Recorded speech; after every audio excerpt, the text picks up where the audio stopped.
Starting right now, There we go. and we are on the air.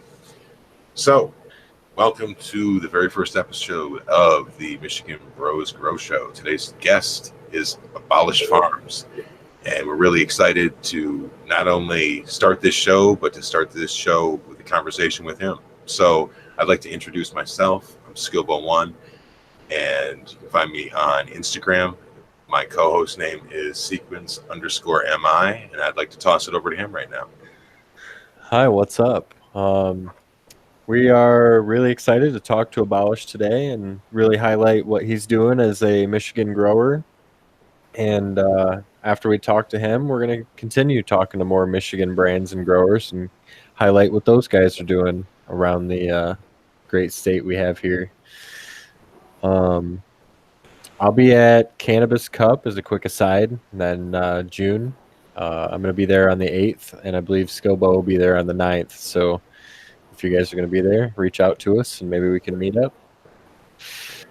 And having said that, I'd like to toss it right over to Abolished. Welcome. Hey, thanks for having me on, guys.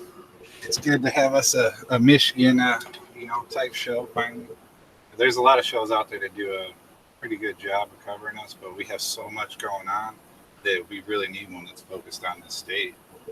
And I'm honored to be on episode 1. I just got to say that right off rip. But yeah, my name's Abolished. I'm a caregiver here in Michigan. I've been doing it for about 8 years. Let's see. I've done everything, every type of growing you can think of. I started with bottle nutrients. I've done synthetics.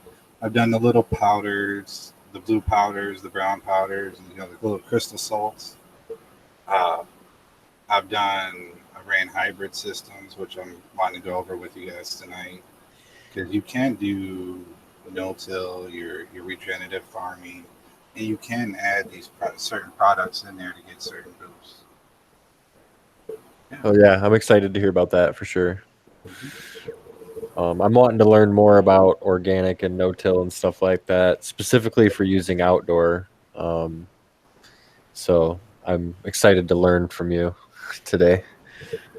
I would just like to say to the listeners that the way that I met Abolished was at Kushstock, and he was at Canna Queen Genetics table, and I had talked to them about meeting up just because I wanted to shake their hand, because they have done a lot for the community that maybe not everyone else knows about.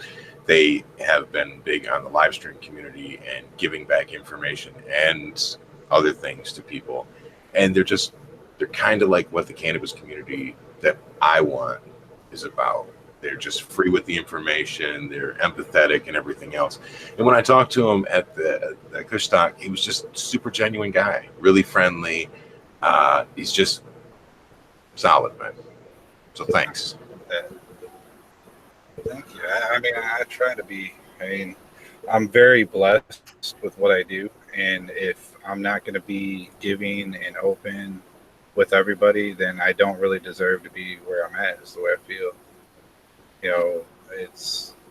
It doesn't mean no good to hide anything, any methods or anything like that. Like, I want to share this information to everybody, because when it all comes down to it, there's bigger companies coming in, bigger money, global farming and all that.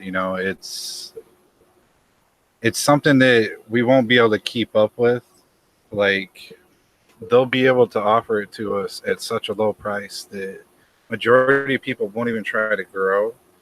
And the medicine that they're going to get is going to be synthetic. It's going to be sprayed with whatever, because what's approved in big ag, you don't necessarily want to smoke. And I'm pretty sure that's the guidelines that they're going to follow. So, like, one of my biggest things in teaching people these methods is I want you to be able to produce like that top shelf dank that you go into the dispensary and you got to pay $300 an ounce for. I want you to be able to do that for like pennies. Exactly. And you will be able to do that. Exactly. All the stuff that you're going to grow at home is going to be the top shelf bud. It's not going to be the mids that, you got to find from the guy behind 7-Eleven. Yes. As a mids grower, I would like to say, hey, man, you know what? They may be mids, but they're my mids. They're my mids. I know what's in them. I know why I pick these specific strains. I know what's wrong with me. I know what kind of smoke works for me. If I'm not growing it myself, it's a crapshoot.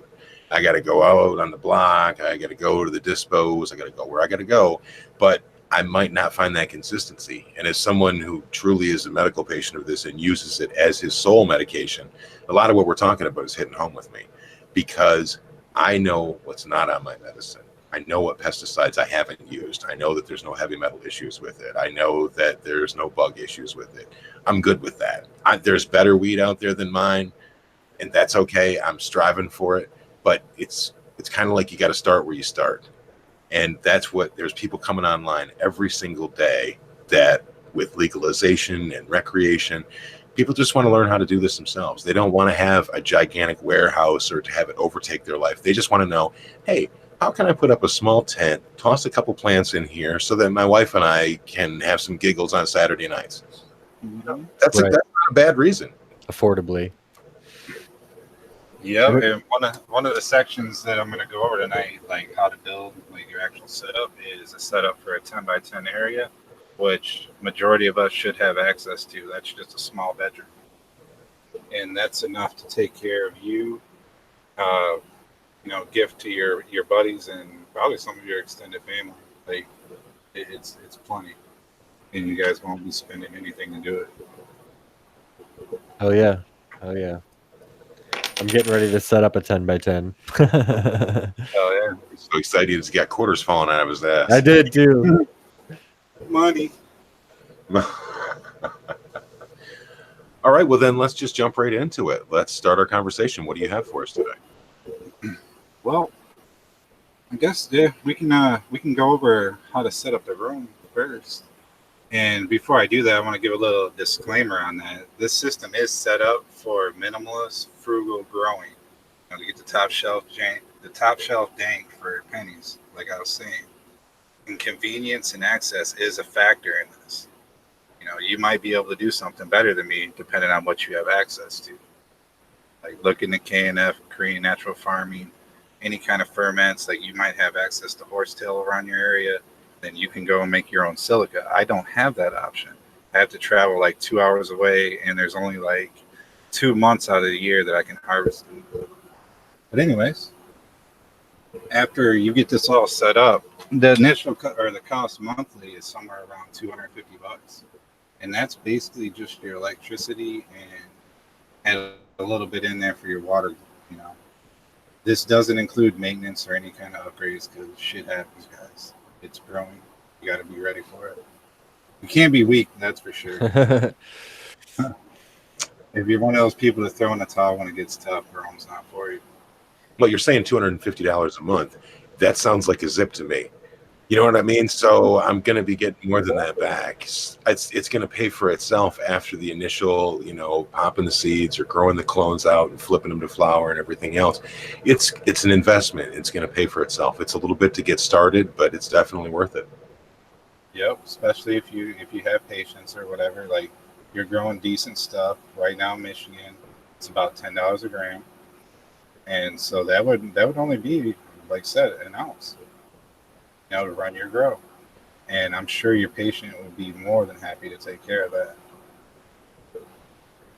And then you have a whole bunch more to give rid, or to gift to people. It's pretty nice. Yeah, grow usually will pay for itself in the first run, easy. But then you also have all of your trim and everything else that you can process and do things with, as well as like making edibles or topicals, tinctures, whatever. I wouldn't mind going over. I could go over how to make some of that stuff too tonight if people are interested. There you go. Whatever you think you can do. So many things. Like I've had so many mistakes. Like you have to fuck up a lot to really learn what I've learned. Like I sound like I know a lot, but there's a lot of mistakes that got me to that point. Yeah, I'd like to say that I learned everything the hardest way possible. Yeah, all right. Back to how to set up the room. I got a little sidetracked there. Okay, this would be for a 10 by 10 area. You can do tents, or if you're handy, you can section out the room into 3 different areas with a lung area that's going to contain your AC. And I would definitely recommend right after that is getting on Amazon and ordering Casa smart plugs. These things were an absolute game changer for me. They're $20 a piece. You spend that on timers, and they take care of timers for you. And you can keep an eye on your timers and your grow from your cell phone anywhere that you have internet access. I love them. They're completely worth it. That sounds really cool. We'll have to drop the link for that. Shout out to Canonalogy 617. He's the one that got me on that. But after that, lighting. You're going to want roughly around 100 watts per plant. This is what I recommend. You can do it. Some people do more, some people do less. You're going to want to aim to spend around $1 per watt on LED if you're going to do LED. If you don't want to do LED and you want to go even cheaper, I'm going to recommend a light that I use for years. Because if you guys paid attention or watch my Instagram and see me on YouTube and whatnot, you've seen that I've been using HBS until this year.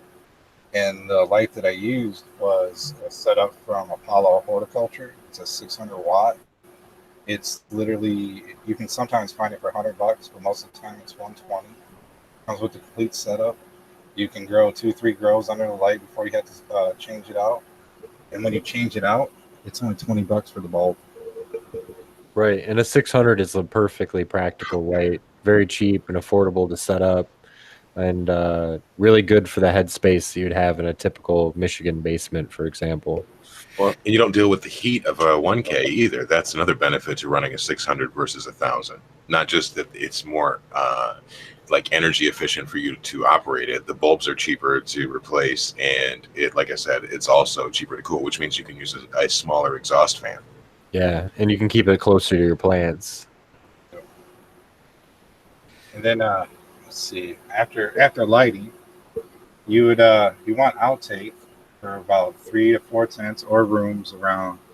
I do it around 200 to 250 CFM. It's not a very expensive ducking fan. I have a splitter that goes to each tent, and it, like, you put your hand up to it. It's not an aggressive, suction. It's just enough to.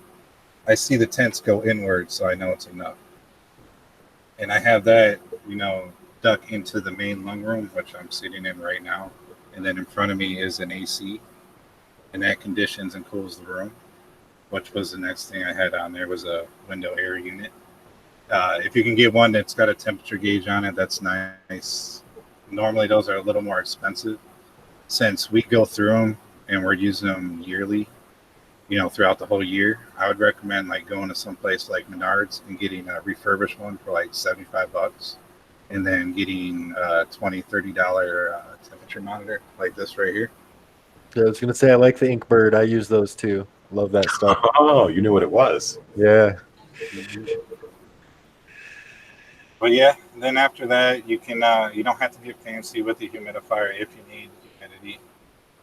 Majority of the time here in Michigan, at least in where I've grown, it stays a steady 40 to 50% humidity in the rooms. So I really only need the window air unit, but always get one just in case. And it's always nice to have a little bit of boost if all your tents are in veg. Get that humidity up higher than that. But that, humidifier only run you $20 unless you want to get something fancy. And then one of the key things that for this system is trays or like low cut storage tubs. If you can afford the nice like flood and drain plastic trays, get those. If not, go to your local store and get a storage tub. It's only, a couple inches tall, not too tall, nice and wide or wide enough to fit whatever pot size that you're using. Get as many of those in the rooms as you can, or if you can find the one. If you've ever seen the storage tubs that slide underneath the bed, those are almost dead on perfect for a 4x2, which is a pretty popular tent that people use in home grows. You can get those. Those are good. 4 of those will fit in a 5x5, or just one of those will fit in a 4x2. Let's see. After that, I'm going to recommend a cloner bucket, an aeroponic cloner. You can go fancy there, or you can just get on there. You can find setups for $30-$40 that are, I think, 12 sites, which is your rec limit here in Michigan, anyways, as a home grower. Perfect. And I recommend that because if you do the tray cloning and all that, there's a lot more worry and whatnot. If you're doing aeroponic cloning, it's literally just cut it, throw it in there, come back in 7 to 10 days, throw it in a cup. Yeah, a lot less user error there. I'll just seem happier too. And then after that, we're gonna get something that are some of the organics in there. We need an aloe plant because this is going to be crucial to our cloning. Oh yeah, I've heard about this. Yep. And then anytime our plant is looking a little like mad at us for whatever we did, we topped her too much, whatever, we're actually going to take a sleeve off and chop it up with little slits or slices with scissors. Throw it all over the top of the plant and then water that in, or you can rough it up and put it into the topsoil and water it in. That will literally perk up your plant overnight in the system. Probably a lot of other systems too, because it's a sapid. It'll get in there. It'll wet your soil. It'll also candy coats nutrients for bacteria and stuff. So if you got anything going on down there, you got a rhizosphere, it'll make them want to go out there and get it. And then I always recommend the Scrognet because I'm all about just covering the square footage as fast as possible. I've grown big plants. They're on my Instagram, my YouTube. I don't recommend to grow big plants. The longer you veg, the longer you take to grow the plant, the more time you have for something to go wrong. Get as many plants as you can in there, fill the space, net it low, flip it as soon as you can, and plan your stretch too. Like if you've grown a string, it stretches 200%, plan for that, flip it, and then you use the whole thing instead of trimming up all the stuff at the bottom. Yep, I totally agree. I love the net, man. You definitely maximize your light usage with that thing. You're using that net, and none of the light hits the floor if you're doing it right, and you get a really good yield from that. Well, going back to over vegging, every day that you put off flipping a plant to flower is one more day of expense that plant is costing you. And in the final calculation of things and sequence, and I had spoken last week about this, is I've grown gigantic, stupid 5-foot tall plants and then hit the lollipop, which is just stripping, the bottom, third of the plant. And that's all wasted space. Yeah. That's all just wasted time that I could have flipped it earlier if I'd have, planned my perpetual better or whatever. So it's not that it's a huge deal, but it's something to look at going forward. Like, hey, you got to stay on target here, just stay on track so that this doesn't become a money pit for you. Well, I think you can apply that same lesson to a lot of things in growing, is that you just have to plan ahead for what the plant's going to do next. The biggest thing with that is some people are like, no, I'm just going to grow, some big beasters, but you might become seriously ill one day. And if you're only allowed to grow 12 plants is not enough to keep up with a serious RSO regimen or anything to beat cancer or any real serious disorder or disease. So that's one of the big things I want to point out with that. Good point. You should be trying to get stuff out as quick as you can. And then grow some beasters for show. As I say, you always got to run one plant that you don't top, just so you got the colas for Instagram. Oh, yeah, like that. I just ran the Dead Star from Mantis Genetics. The freaking cola was fatter than my arm. I was like, oh, my God. Yeah, that's the good stuff, man. There you go. Oh, yeah. What you got there? Blue cheese. Yummy. Cheese over here. Oof, man. Get that smell going. Mm-hmm. I love it when you get the Abolished is old school cheese cut, and sometimes it'll get one of the phenols will come out that smells like a dirty foot, and some of my patients hate it, but I love it. That's the knockout punch one. That's not the one. The one at Kushstock was a little more citrusy, orangey, mm-hmm. but it still had the skunk. But yeah, the other one is just a foot funk. Ugh. Working all day. I've got some cheese shatter, and every time you dab it, it's like, I don't know, smashing your face into some shredded cheese. It's really strong. Yep, that's the go-to meds. Oh, all right. Back to how to set up the room. We just love to get sidetracked. It's all good. That's That's just the what the smoking, man. conversation is, man. Yeah. it's just We're the we're almost conversation. done with the list. We got 2 more things here, or 3 more things here. You can do if you want to get the exercise in, or if you want to just save a little bit of money, you can go with buckets for your watering, because the system is wicking, and you literally only are going to have to water your plants probably once every 2 weeks if you want to do that much. You can control your level of wicking. If you can keep an eye on your plant, I would recommend only doing a little bit in the bottom. Let them suck it up. But if you need to go away for 2-3 weeks, you can do that with this system. Just fill them up. It's not going to hurt them. It's just going to take them a long time to suck up that water and then dry out before you want to add any more. That's pretty amazing. I'm all about a solution where I can get away for a weekend. Mm-hmm. But recently, my girlfriend got me a hose, because I just use tap water. I learned about different mycorrhizae and different stuff that can handle chlorines and stuff like that, and I've just always used it and never seen any kind of problems with it, so I never invested in an RL system. But anyway, she got me a hose, and I absolutely love it. Like, I don't have to lug in multiple 5-gallon buckets no more. Like, I just walk around with a little wand, check out my plants, fill up the bottom. It's nice. And they're cheap too. You just get the little retractable snake ones, so you can store them in your grow room. And then one of my essential things here, soap nuts, which I'm going to talk about later. They'll run you about $10. You're going to want to get those. And essential oils. These are going to be your 2 IPM products, but the soap nut is going to do other things than just IPM for you. But yeah, that's how to set up a room on a 10 by 10 scale. You can take this and scale it. Like, this method's completely scalable. But I just wanted to give everybody an easy area to work with. It's common. What a great way to start off with the first episode. Like, hey, man, here's how you set up your grow. If you're thinking about it, if you're on the fence, go check out his page. Go look what it, Right, how he's doing it. And that Yeah. is Abolished Farms at Instagram.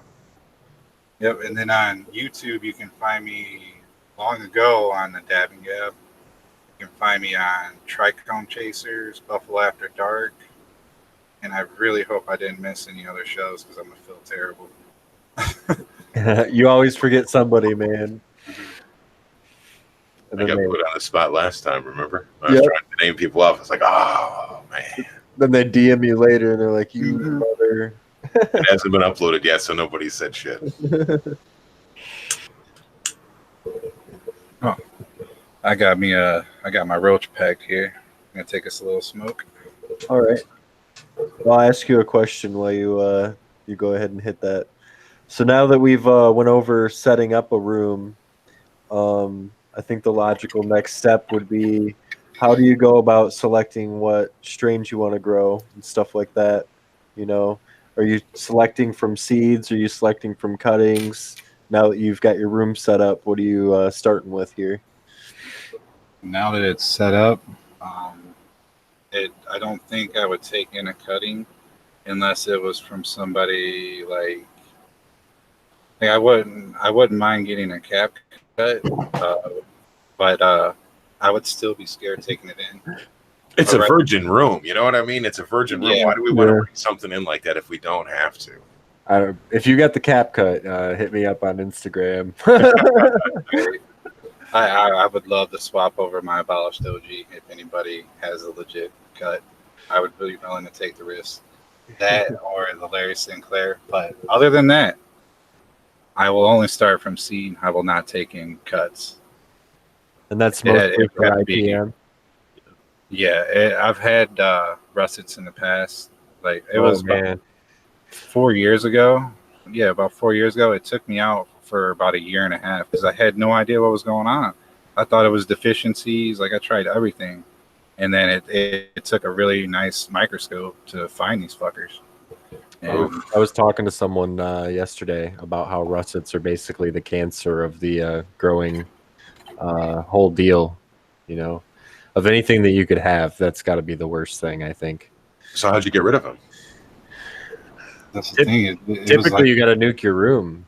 yeah, it was a complete reset, basically. Other than the Abolished, the last Abolished, it was barely hanging on. I literally reached in there with both hands, uprooted her, took her in there, and put her in a 5 gallon, or I filled up a 5 gallon bucket with lukewarm water, and washed the roots until the roots completely clean. Then I got another 5 gallon bucket with I think I was using Method 1, or no, I was using it was a castor oil and a lemongrass mix, and I just was submerging the whole plant in it, just dunking it, and then I replanted it, and it never came back. I made sure I got rid of everything. How did you figure to do castor oil and lemongrass? Just because I'm interested. The guy at the grow shop recommended it. It was at HTG Supply. Yeah, that's the big one in Michigan. Yeah. They had normally when you go to the grow shops, they're just trying to sell you stuff, but this guy like legitly was trying to help me, and he gave me that, and it did the trick. Like, yeah, I bet your plant was pretty stressed after having the roots washed off. I can't imagine. It's awesome that you've been able to keep that cut around for so long, especially through what is really the most major grower trauma that you could have happen to your room. Armageddon. Yeah, it's amazing. There's lots of stories of awesome old cuts being lost due to things like that, or wildfires, or all kinds of other things. It raids, man. Yeah, raids too. She's literally been through almost every plague. I've even had to travel with her in the back of a truck inside a fucking 20-gallon pot to save her. I love that. Mm-hmm. And you don't have seeds of that to bring that back, or to try to back cross or anything? No, but I am getting into tissue culture. So nice. Okay. I have that kind of stuff available through Queen. Yeah, and tissue culture. Tell us about that for real quick through Queen. Well, Queen Genetics is one of the companies that I work with. I grow quite a few of her strains. We also have her seed bank here in Michigan. It's based through us. She's an awesome person. She's the reason. If you learned anything from me, or you got anything from anything that I've taught over the years, you can thank her, because she pulled me out of the crowd and really got me to get out there and start doing this. She was on the Dab and Gab. I was always really vocal and talking in chat, and she just reached out to me and pulled me on one day. And the career of Abolished Farms, everything has blown up the last 3 years that I've known her. So yeah. I definitely give her a shout out. I second that. And as a disclaimer, I also am growing one of her strains right now, the Clean White Haze. I just went ahead and threw those in soil today. They're looking good, so looking forward to it. Those germed super fast. Yeah, they did. That's just that strong genetics, and that's the whole thing. Is I'm trying to shine a light on everybody in this state, and we could sit here and we could just throw names around for at least 2 minutes straight of people in this state that we want people to know about. Hey man, if you're looking for something on this, check out this dude. Hey, you looking for something on that, go check her out. That's what we want to do, because this is one big community. And it's funny because all the times that I've gone to the different shows and these growers from other states, they always say how much they like Michigan. And I don't think of it like a cheap WWE plug where they're like, oh, St. Louis, that kind of bullshit. They're just like, hey, Michigan growers, you guys are you're on a different wavelength. You're not grimy, you're not flighty, you're not, you know what I mean? We give a shit. And I'm not saying that they don't. I'm just saying that I feel a lot of pride for a lot of what we're doing in this state, and I want people to know about it. Yeah, it feels like, I don't live in the other states. I only have grower friends from them. and other states just don't feel like ours. There's like, it's like we're not gonna let bullshit happen here. Like anytime something bad about to happen, the community just organizes and stops it. Like you guys stop things before I even know about it. Like this state's awesome. I Yeah. love it. Like what was it? Just last week, they tried to take away caregivers growing or whatever, and what was it the Green Peak or Green Peak or Yep, what yep. it was? Yeah, the community organized and stopped that. Like they Yeah, do it was that. amazing. A bunch of people rallied and went to the Capitol, and But Green that's the Peak had power. hired like counter protesters and stuff. It was really That's bizarre. the power of social media, though, is that we kind of organize through that and all through the shares and everything else, and people being part of this cannabis community. Yep. We just got to keep it up. I mean, eventually everything will be set in place. The laws will be set in place, and they can't pull no more of that. That just feels dirty to me. You know, they hired counter protesters. They probably have no idea what cannabis is. Maybe you haven't smoked weed out of or cannabis out of a Pop whatever can. pop can. Yeah, you shouldn't be there.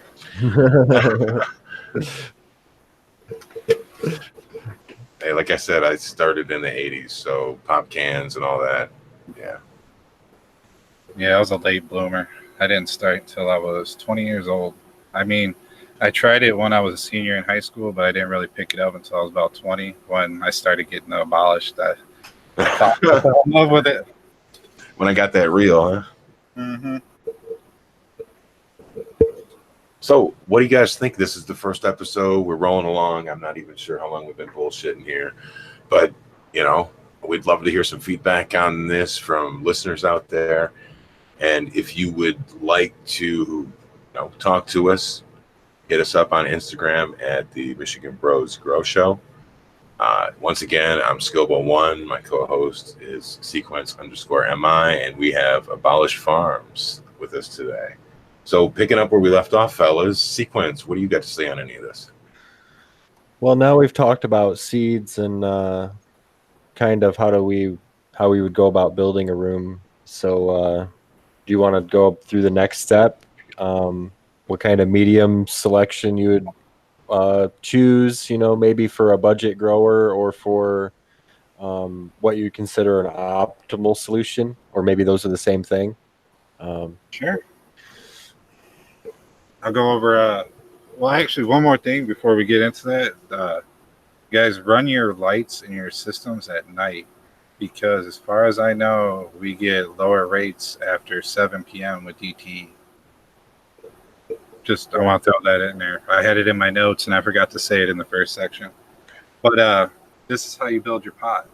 Super, super simple. My whole logic on this and why I don't recommend building your soil or building super soil is if you don't have a lot of experience in it, it's a crapshoot. I did it for quite a few years, and sometimes you would knock it out of the park. Sometimes you would burn the hell out of your plants. So what I came up with was I went around, I tried different types of soils and whatnot, and I came across Bush Doctor's Coco Loco from Fox Farm. That seems to be pretty popular medium. I was actually in someone's grow yesterday, and they had that sitting right there. I looked over, and there was some Coco Loco. It's good stuff. I mean, it's organic, plus you get the benefits of cocoa. Like cocoa's almost magical. Like if you have some issues in cocoa, you just kind of let it dry out, and it fixes itself. As weird as that is, most of the time, anyways. But anyways, one bag of that Coco Loco will fill 5-gallon pots, and that's what I use. I throw in 5-gallon smart pots, and that whole thing together would be about $35. But that $35 is that set of those pots are going to last as long as the fabric pots that you put them in. So if you can get better fabric pots than smart pots, then yours could probably last a lot longer than mine. The longest I ever got a pot to go, I think, was 4 years before the outside of the pot was just, it had holes in it from roots barreling through it. It was just grimy and yeah. Yeah, I really like the smart pots too. I've had really good looks with the fabric pots. I just wanted to support that. Yeah, they work great. It's just I don't think they're built for that kind of abuse for that many years in a row. Well, 4 years, I mean, that's really good for a fabric to be used and abused by, constant water and, getting roughed up by getting drug across the floor and all that stuff. And fabric pots do a really good job at what they do, I think. Well, yeah, the Coco Loco literally has pretty much everything you need to start off with. It's got the only thing I wouldn't want in it that's in it is fat guano. I mean, I would rather just stay mostly veganic in my grow. I don't really want any kind of shit other than worm shit. But it's whatever. That gets worked out of the system eventually. It's got that. It's got alfalfa meal. It's got a whole list of bacteria and fungi. It's got the Rhizophagus intercedes, which is the proven fungi that bonds with cannabis, like just for each other. And it's triple washed. It's worth spending a little bit of extra money to get the pre-built soil in my book than to try and build it and play guesswork. So I have a question: is that you're saying that you get 4 years out of this before the pot breaks down, and you said that the soil mixture comes pre-amended. Before we recorded, we had talked about you have to top dress periodically throughout to kind of keep that soil charged up for your plants to keep going in it. Yep. Okay. Pretty much, you can do one or two ways. You can either top dress with a handful of down to earth like BioLive. That's a good all around. I'm all about convenience. I don't want to have 5 different things I'm putting in there. Use that, or you can use what I'm using recently, which is Nectar for the Gods One Shot. That's really good all around. But you put that in there once before flower, and you can put it in there once after you harvest, and that's normally enough food. But recently, like after watching a lot of Joshua Steensland's new stuff at Freshwater, where he's only amending once. I think, yeah, he's only amending once every couple runs or something like that, once a run. And that's what I'm trying to do. Like, I think there's enough food built up in there that I don't need to keep doing this every time, because there's no way that the whole handful of all these different amendments are breaking down within 3 months.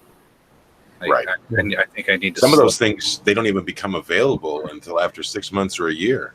Some of your rock dust and things like that, they're meant for a long-term slow release. And that's funny because I'm watching Joshua Steensland right now, and I'm on like the second cycle, and I'm just watching. I'm like, wow, him. And I also watch for that KNF, Chris Trump. He's got a lot of good information on YouTube.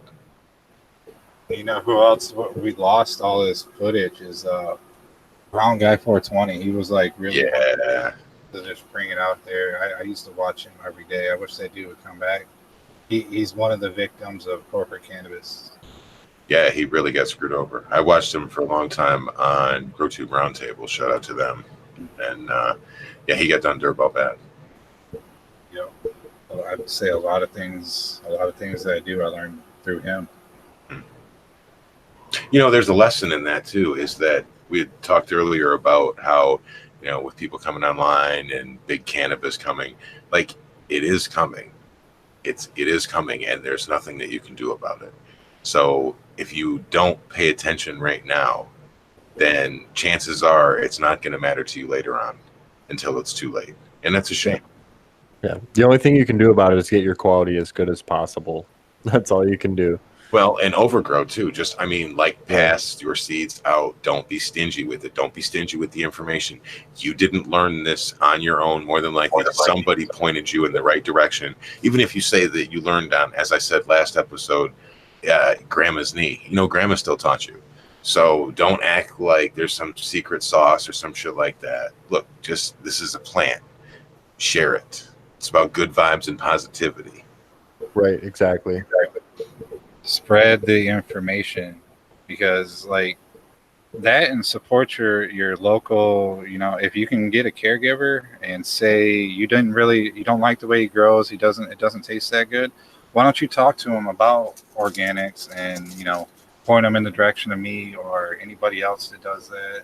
There's plenty of people that are on the regenerative bandwagon right now that are pretty knowledgeable on it.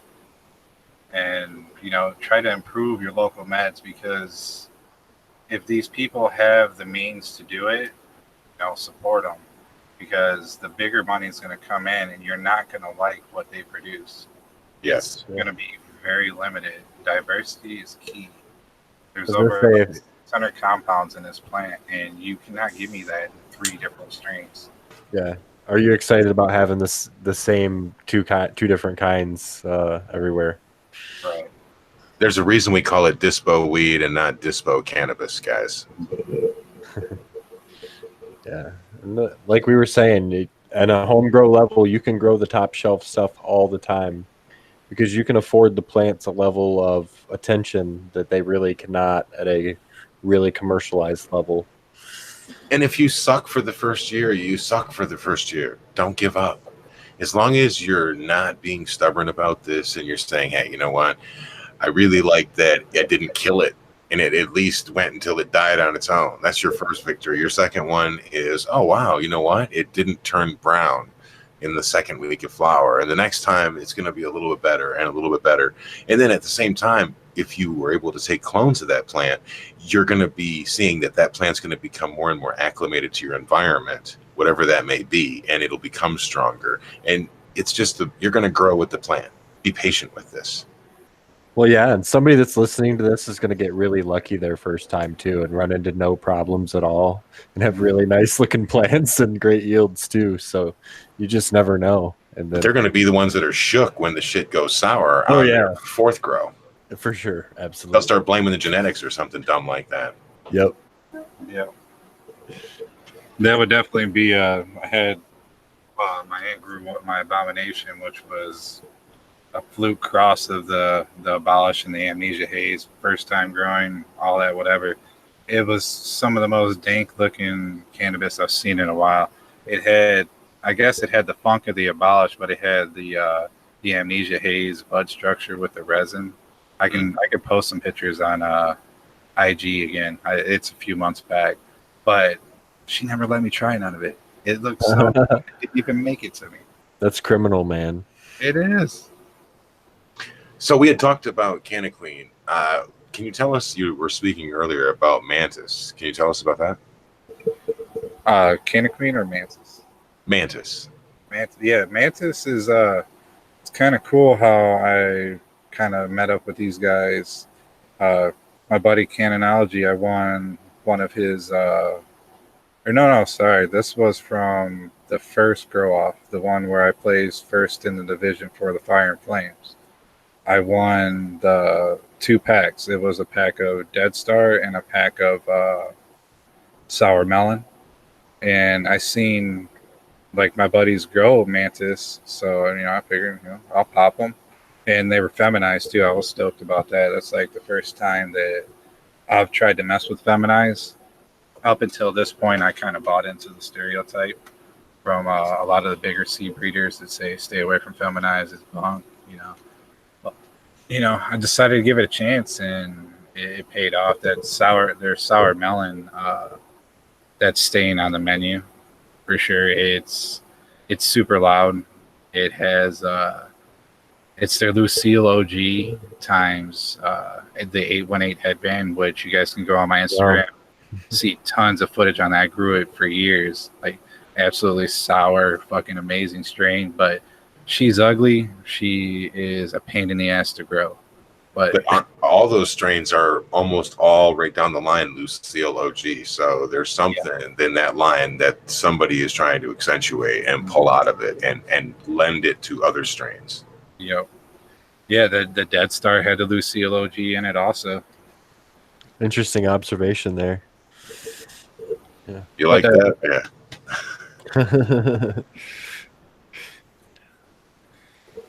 Yeah. But So yeah, what do you think? I mean, you've been on the show for a while now. I mean, what's the feedback you're giving us? What do you think? I like it. Like I said, you guys have the right type of format, you know, pre-recording it, and so we can make sure there's not any kind of wasted air and stuff like that. I feel like a lot of the girl shows out there, there's a lot of fluff in the beginning and like praise, like which is all good. Everybody show love, but we shouldn't take 45 minutes to do that. We watch these shows for the information. I'm not Yeah, hating on those guys. I love all those shows. I know who you're talking about. But yeah, I mean, I like the format, and I like it. You guys make me feel it's comfortable. Like you normally, no matter how many times you go out, you go live or do any kind of show, you have jitters. You get nervous. That's the way. That's the way it goes. And I didn't really have that here. You guys made it feel real, like we're just chilling, having a sesh. Right, and everybody's rolling up. Mm-hmm. And on that note, if I had a bell, I guess I would ring it and say, "Dab time, smoke time, roll something up. Let's get deep." Let's get deep. I need to do that too. Let's say what you were talking about, how our great our environment is here and stuff. I was going to say, hold on while we record all these sponsor messages. Right.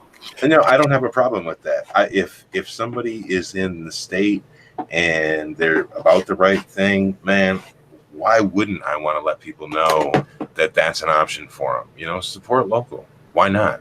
Yeah. Yeah, grow your own community the right way for sure. I would like to support our local growers and our breeders and canna businesses here in Michigan for sure. Yeah, it's time to stop being scared and hiding in the shadows. Support people. I mean, it's legal here, guys. And it's so nice to talk to people about growing and talk to your friends that grow and see what they're doing that's different than what you're doing, and bicker back and forth. It's so much fun to do that and to learn from each other's mistakes and all of that. Help each other train and trim and learn and take notes. And I love to talk to people, and it doesn't always have to be about growing, but usually it is. But the thing that I notice is the different walks of life that we all come from. There used to be a very hardcore stereotype about a typical grower or a typical smoker, stoner, whatever you want to call us back then, burnouts. But I find a lot of people that are coming out of the woodwork now that are asking me questions, always knowing that I'm a smoker, saying, "Hey, I was thinking about getting a light," or and these are people that you would never have suspected it. But they've come forward to the point where they're like, you know what? I'm getting older. Health insurance isn't getting any cheaper. I don't want to take this, big shot glass full of pills, whatever it may be. I want to look into something alternative treatments. And they used to smoke when they were kids, so why not give it a run again? Believe it or not, I'm kind of one of those people. When I come out to people, quote unquote, and tell them that I grow plants and show them my stuff, they can't believe that I'm one of those people that's growing plants. You know what I mean? I don't fit the... You don't look like it, bro. Yeah, I don't fit that whole bill, I guess. Yes, I do. And that's the way it should be. Show that everybody, we don't look the same. It's everybody smokes. I mean, oh yeah, all the business professionals and lawyers and Skilbo. You only look like a stoner because you're holding a joint. That's usually what it is. It's pretty much just like our people in the state that are stuck in, still jobs that are federally regulated, like truck drivers and whatnot, that got to stay away from it. But, man, they would really benefit from it. Yeah. My wife, she can't smoke. She has to deal with random urinalysis and stuff. And it's a shame for me because I see like, wow, this could really help you. You wouldn't have problems sleeping at night or, whatever the issue may be. And, but because somebody could look at your internal, juices and stuff, you're not allowed to do this anymore. which it's a shame, and eventually it will change. I mean, look at the changes that have happened in our lifetime already. Yeah. Yeah, it's amazing. Nobody ever thought that this was going to happen, I don't think. No.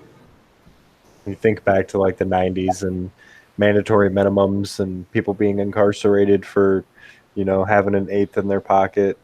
And it's really crazy where the world is today. Recording a podcast, not being worried if somebody, figures out your name or what your face looks like and all that stuff. It's really interesting. Mm-hmm. The stigma is starting to kind of be lifted and go away a little bit. I just think it's time for an honest conversation. I know the benefits that it's done for me, and let me just give a backstory on that. I have Gulf War syndrome / fibromyalgia. I have crushed discs in my neck and my back, and before I started using cannabis, I was on a lot of medication, and it would fix one thing, but then I would have a problem with something else. So then I started to see like weight gain, and I started to see mood problems, and I just got to the point where I was like, man, fuck this shit. So one of my buddies had come over, and he would, burn me down real quick. He was like, Sean, we used to smoke when we were younger and stuff, but I'd stop because, you get into relationships with people, and, it is what it is. And so I didn't smoke all the time. I didn't even look at it as an opportunity or an option for me. I was like, well, there's nothing. I'm not dying of cancer. They're not going to give me a card for this. But lo and behold, they did. And so I've been growing my own since 2012. And I'm stoned, and I don't really know where I was going with that, but it was a backstory. Well, you got to where you've been growing since 2012, so we know that much. Mm-hmm. Oh, yeah, but I grow basically to treat myself. So I know from my experience that things that are like blueberry strains, so blueberry headband like you grow, or this blue cheese, this blueberry muffins that I have on deck, those things work for me in a way that I would say instead of giving you the blues, it drives the blues away. It lifts you up. It helps you get some work done around the house and shit like that. And if you smoke enough of it, it is mildly sedative for you. So I like to mix that up because I actually have a real life job. And so I can't just hobble around all the time. I got to hustle my ass. So I need something that is going to kickstart that for me. So a lot of times in the past, a diesel would work for me. So I grew out grapefruit diesel for 3-4 years, man. That was solid smoke. It was stony. It was dank. It yielded well. It checked all the boxes of what you want in a keeper strain. But, mistakes happen. We all, unless you're lucky, like a certain somebody we were speaking to, you're going to lose those fucking kick-ass strains every once in a while. And if you pop the whole pack, maybe she's gone. Well, I was going to say, since you figured out what all these different blueberry strains work for you, maybe you should look into like a terpene relation and all of those, and that might be a medicinal effect for you, and you can actually sort out or look out other strains that have that same terpene in there. Yeah. Some things work really, really well for me, and then there's other strains that just everybody's like, oh, this is great for me. Like, for me, I always get shit for this, but I don't mind saying it. There was a girl I knew that was growing out Jilly Bean. It was her personal medication. She swore up and down this was like the greatest thing in the world. And it was when I first started growing. And so I smoked it with her, and it didn't do shit for my back. Like, nothing. It still hurt. And I'm like, oh, man, that's a bummer. But it's not the strain that's a bummer. It's a bummer that strain doesn't work for me. Yeah. And that's the thing is, there are such things as like shitty strains out there. Then there's also fire strains that everybody likes, the showstoppers, But it's a matter of finding what works for you. If you're going to use this as medication, which you really are, whether you think you are or not, you're medicating with this. Think about what you're looking for as an effect, and then start to do your homework. Go to these dispensaries, try these different cuts, and say, you know what, man, everybody gives me shit about cookies as played out, but that's like great smoke for me. If you can find a great forum cut cookie, hey, go for it. Well, and more than just the effect, you're going to want to make sure that strain is also something that matches your growing style.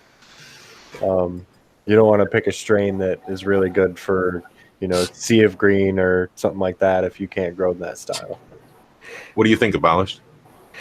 I definitely agree. Going to like your local dispensaries and just like taking, say, $100 or $60 and getting 1 gram of everything that's on special or whatever.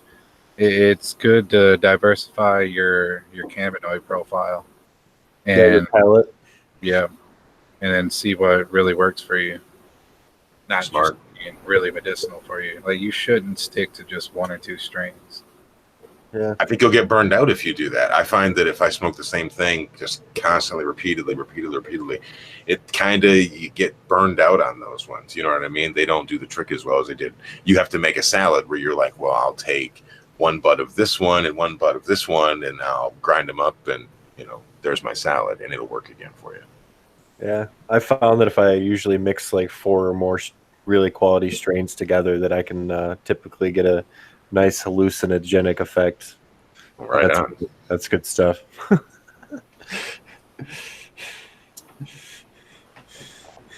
As everyone's blazing up. Yeah, man. So, what are you smoking on? See? I have Girl Scout cookies here. I didn't grow this particular strain, but a local caregiver friend of mine gifted me some of this, and it's actually pretty good. Been working on this one for a few days. It's quality stuff. And then I've got some concentrate of that cheese here. And, been working on that too. Abolished, what do you got? Sour melon from Mantis. It's been my go-to. Like, the A1A headband was my all-day smoke. I really regretted getting rid of that, but I got me a worthy replacement now. Yeah, really yummy. Yeah, like fermented fruit, I guess, is the best way to. It's got a funk to it, but it's still got that fruitiness. I see when you get the sour melon name. Like a nice quality wine cooler. That's Bartles and James, son. Boone's Farm.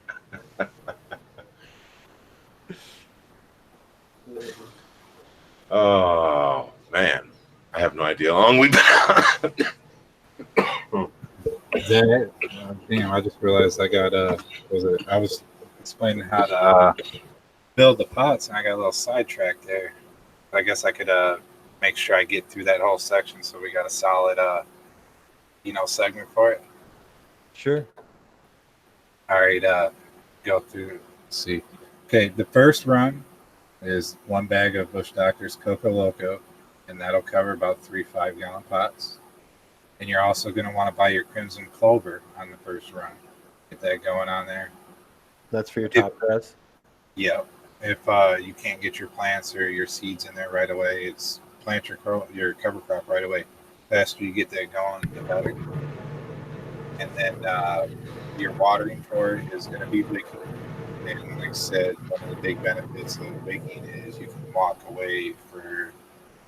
I mean, I've never pushed it a month, but I would bet good money I could take those trays that you see in my room, fill it to the max. I bet you I could walk away for a month. That's awesome. But it wouldn't be as good a yield if I was just going in there and adding a little bit to the bottom every couple of days. So let's try to explain this wicking to people. Can you explain how you build a pot up? What's on the bottom layer of it, and then the next level going and on everything here? Else? Yeah, at the very bottom, I would definitely recommend taking actual hydrogen when you build your pots and put them at like a couple inches at the bottom of your pot. And you're going to be filling your tubs or your trays, whatever one you want to use, with the hydrogen, because it does a couple different things. I first got it to block out algae because algae survives on light. And then I discovered that it actually becomes an extra rooting area for your roots that break through the smart pot. So you essentially turn your 5-gallon pot into a 25-gallon pot, depending on how much stuff you put down there. Because we've all seen how big the roots get in hydrogen and hydroponics or whatever. I mean, they go through there. There's big old tap roots down there in the bottom when I harvest. So your roots are actually growing down into the trays? Yeah, it's a raised garden bed basically with hydrogen in it. That's cool. And he's watering that so that that's retaining, what he holds in there, and there's a slow transfer, if I'm getting you right. Yep. And then, like, say you were using any kind of like bottled nutrients that were organic or whatever to add to the system, you're not wasting any of it because it would just sit in the bottom. It would get wicked up. Like there's no kind of runoff in the system. So in this type of a setup, are you ever watering this from the top? Once in a while, if I want to like do something special for them, like give them the aloe vera treatment, like I was telling you earlier, where I slice up thin slices of it, or if I crush up my soap nuts and throw it on the top, it's a good emulsifier. It's a nice treat for the plant, but majority of the time, no, because in these kind of systems, we're always fighting fungus gnats, and the drier you keep the top of your soil, the better. That's why you guys will see me kind of lay off the cover crop so much. Like I just have like 1 or 2 clusters to keep up the companion planting and the intelligence in the pot, because it just, without having a full bed of cover on there, it just keeps everything moist. They outcompete my predators. Like I got centipedes, I have hypostasis miles in there. I'm pretty sure there's another type of predator mite in there because it looks different than the H miles. But I'm not an entomologist, I couldn't tell you. But yeah, until I wiped out the cover crop mostly and then started using gnat mix and lots of sticky traps, the gnats just were winning the battle. But not that gnats necessarily hurt your plant. They kind of help out in the system if they're not out of control. They will break down old root material that'll make it a little more available faster for your plant. And they're a constant food source for your predators when you don't have any kind of bad bugs around. That's a great point. Because I was going to ask, I said, when I grew in soil, I had fungus gnats, and outside of being annoying, I never really noticed a huge issue that they actually cause. So it does make sense that they just provide a nice kind of a passive source of food for your predatory insects. That's pretty actually nice. As soon as where can we get them and how do we use them? Soap nuts, these things were absolute game changer for me. The first place I heard it from was on Tricky D's 420 Resistance. It was an OG in the cannabis community. If you don't know about Galactimus Q, yeah, well, I've heard of this. Yeah, he only talked about it for about 2 to 3 minutes. I almost need to get on the episode and like cut it out and post it for people. But he talked about soap nuts, how their saponin levels on like a ppm scale just absolutely dwarf like yucca and the other big popular ones right now. And yeah, that's basically where I got started on it. But some of the things that I've learned about these soap nuts, other than it being a saponin and it a whitening agent and it'll candy coat nutrients for you to make them more enticing to bacteria to go after. My friends, I'm pretty sure it was Sid Avery.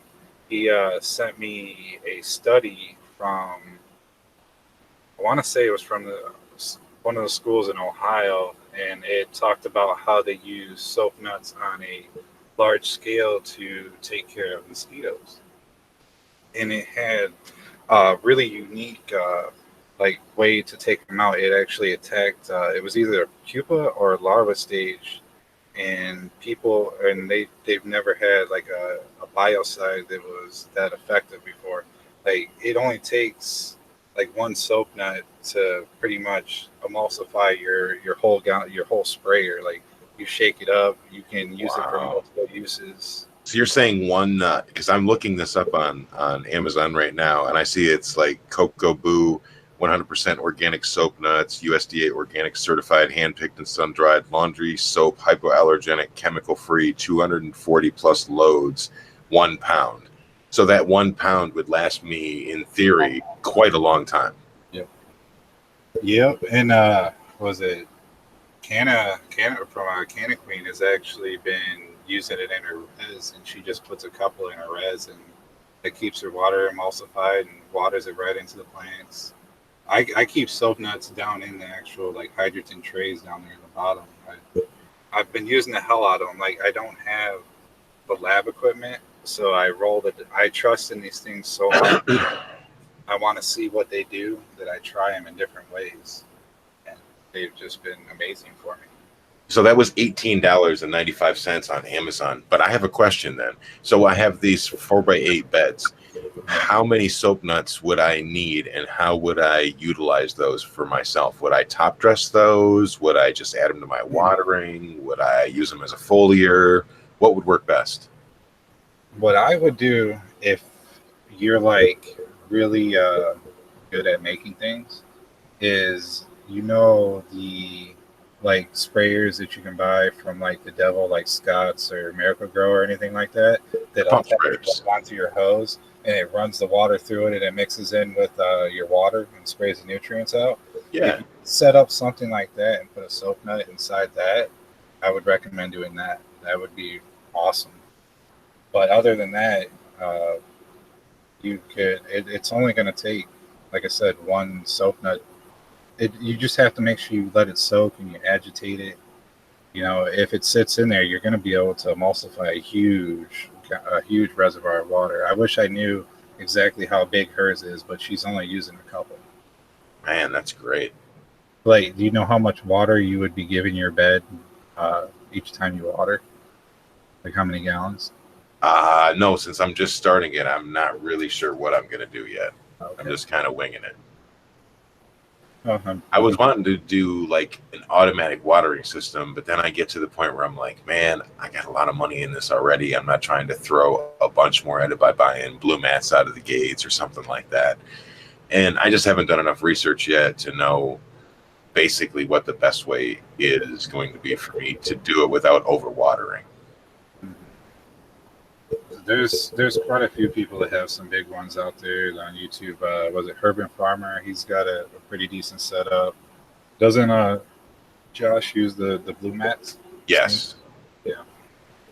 I've seen other people just use like the soaker hose and then like a timer or some shit. I'm not sure. Yeah, I imagine that would work. I mean, I've always stayed away from that because with the big pot or whatever, it's just more.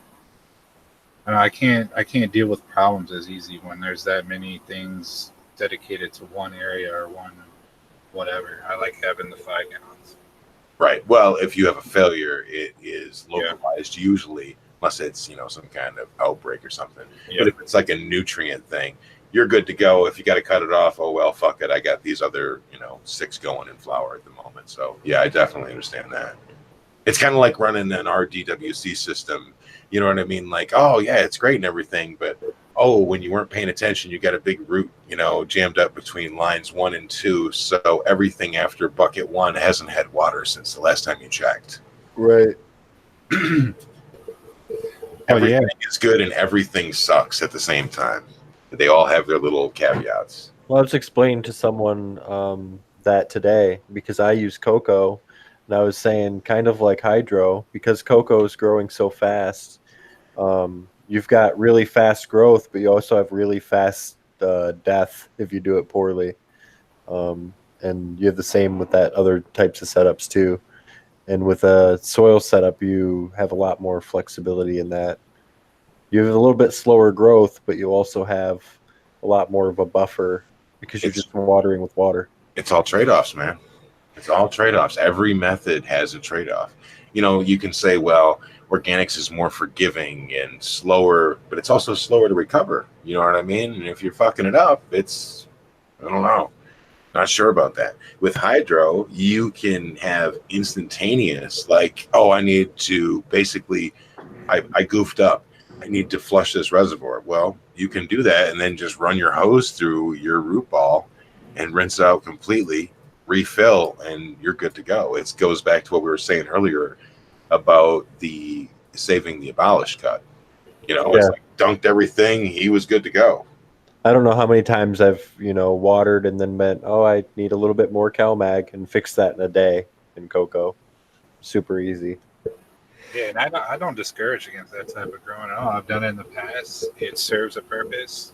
Not everybody has access or the ability to do this type of growing, or the health conditions. Like if you have an autoimmune disease or something like that, like it's not necessarily good for you to be playing around in different types of poop and ferments and yeah. Right. It's funny you mentioned that because that's kind of what started this show between Sequence and I. I had just switched over from, you know, doing pro mix growing to super soil to trying organics now, and Sequence hit me up and said, really should think about, doing a show together. And even though we're completely different on some things, we have like the same philosophy on growing, which is I would rather focus on the things that bring us together rather than those stupid little minuscule things that we might do differently that we could bicker about, but really at the end of the day isn't that big of a deal. And so when you say things like that to us on the show, it's like, it's great because that's the message we're putting out there, is focus on what you have in common. Yeah. We're all trying to get to the same place at the end of this thing. All this drama that goes on the inside in the cannabis industry or whatever that I'm sure you guys are starting to find out about, and because it's like blown out all over Instagram right now. Like, yeah, these guys are just racing to the bottom. Like, there's big dudes coming in. Like, everybody needs to work together or it's over. Yeah. The money battle has been lost. We need the teamwork now. Well, they may be able to take over the seed to sale thing and everything else. That's fine. That's a government issue. That's not particularly dealing with me. But the community is something that we create and that we perpetuate. And as long as we stay focused on the right things, then, we can make it through this just like we made it through Prohibition. So have you guys heard about Miss Cantaloupe was telling me about I guess there's a bunch of caregivers trying to organize on Facebook and find just like one badass lawyer and have them represent the caregiver community and the medical community, I guess, and make sure this kind of stuff doesn't happen. Because I don't think we have somebody like that. Shout out to Miss Cantaloupe. She was a sweetheart at Kushtak as well. She's a big part of Abolished Farm. She makes shit happen. I love that. We're reaching out to talk to lawyers and stuff already, so maybe we can ask them about that. See if I wonder if any of them would be willing to take that on. There are multiple lawyers working in the Capitol and stuff, advocating for cannabis. I do know that. We follow a lot on the Michigan Bros Grow Show Instagram, so I can see some of the things that they're able to do, fighting the good fight these days. We see the laws changing all the time, unfortunately. Usually not for the good for all of us growers, but we'll see what happens going forward. Well, one of our mission statement goals basically was to focus on possibly reaching out and having one of these lawyers be willing to come on to the show and to be able to ask them questions, to have them break things down for us. And if nothing else, you'll know what the law is at the time that we broadcast this. Yeah, we want to inform people. For sure. And, we might be willing to have other people come on if they say, hey, I have some specific questions too. So Abolished, if you want to come back on, if we have someone like that, maybe we can work something out with that as well. Oh, yeah, anytime. This is a representative show. This isn't about me. This isn't about Sequence. This isn't even specifically about the Michigan Bros Grow Show. This is just about Michigan and the people in it, in cannabis. Yeah, if anybody's got information or something that needs to be out there, like, hit me up. I speak on quite a few platforms. I'm fairly well connected throughout like some of the bigger names in the industry. Like, I want to get it out there, especially if there's lawyers out there doing what we were just talking about. Like, I really want to hear from you. Get in touch with me. I can help you out. We can do a lot of good for the state. Yeah, we want to support caregivers for sure. And I also want to bring a point while we're talking about all the cliques and unity within, cannabis, and just bring up that we're the Michigan Bros Grow Show, and Abolished has behind him a Red Wings shirt hanging up there, a Kush stock hanging up there, poster, and Skilbo is wearing a Steelers hat. Yeah. Believe it or not, I that's know. a sweater from HTG Supply. It says Grow Town on it. It's like my favorite sweater. Okay. I'm wearing a Lions hat, by the way. Oh, yeah, hey man, sorry. Black shirt, one black hat, Gotta give you grief. for sure. And as you said, this is our show. So if you guys that are listening, if you want to reach out to us, definitely do so. Hit us up on Instagram, and that's the Michigan Bros Grow Show on Instagram. So we I don't know how long we've been doing this now. Again, it's probably going to be really fucking annoying. This should be edited out, but I'll probably be too lazy or too stoned to do so. So we're going to ride with it the way it is for the most part. We're at about an hour and 25 minutes, hour and 20 minutes. Right on. It doesn't feel like it, but at the same time, I'm like, man, we've covered a lot of ground. So time flies when you're just easy Yeah. to talk to people when they're good people, and the subject matter is easy to talk about because we're all so passionate about growing good plants. Well, as a podcast, realize that somebody is listening to this on their drive to work or wherever the hell they're going. People do drive quite a distance in this state. And, maybe the sultry sounds of our voices will, I don't know, make them not turn us off. Right, that audio quality is on point. Oh, right on. So this is our first real recording, so we don't really know. My backdrop is shitty. I got one ordered, honest. So it'll only get better. Most people just listen anyways. They don't want to look at us. Well, I've got a it's face funny. for radio. I wanted to show my face just because I don't want to hide behind the old stereotypes, man. Mm-hmm. That's all. I'm an old dude. I just want to be left the fuck alone, but I also want to be a positive contributing member to this. And I've met so many great people that I would not have had it not been for my involvement in Michigan cannabis, man. That's just keeping it real. You got to do transparency. That's one big tip I'll give to any caregiver or anybody that wants to be a caregiver is start up an Instagram, be completely transparent with your patient, show them week to week, like I do, everything that goes into your plant, what happens to the plant. It gives them a lot of security and shows them that you really care about their health. Yeah, this is not to be confused with Trill Fram's fucking Instagram with, talking about the plugs and, fire little emojis and stuff like that. That's not the kind of Instagram we're talking about starting up here as a caregiver. No. It's good. It's fun to show your workout and network with other people. That's one of the best ways to get to know your community is show your work. Yeah, I just started the Instagram a short time ago, and it's one of the most rewarding things I've had since growing plants, honestly. I've been able to connect with so many people and help people grow their plants and all of these things. Start this show. It's been a wonderful experience so far. Was a small segue on that. I would say that I'm different in that I like being able to connect with people on Instagram more so than, I dig everybody's pictures and staying up with it and stuff like that. And it's cool to put my little things up on there, but it's more just to still be producing content rather than trying to be impressing people. It's that I have reached out to so many people blindly in a DM on Instagram to ask them a question about something I've seen. And they answer you and they're not dicks about it. And so you make these new friendships with people and you learn from them. And sometimes you're lucky enough to have some tidbit of information that they don't, or some kind of point of view that you can share with them. And I've just met so many people. I also used to and still do the Cheap Home Grow podcast with Shane McCormick, which shout out to them. He's a super positive dude. He's what got me started on actually doing this. I started as a guest on his show and just became a recurring guest a couple of times. And then we had spoken about, hey, what we could do? We could take this from a regular podcast and then flip it and turn it into a YouTube live stream. Then, we worked on that and how you would need to do that in the panel. And he put all that together.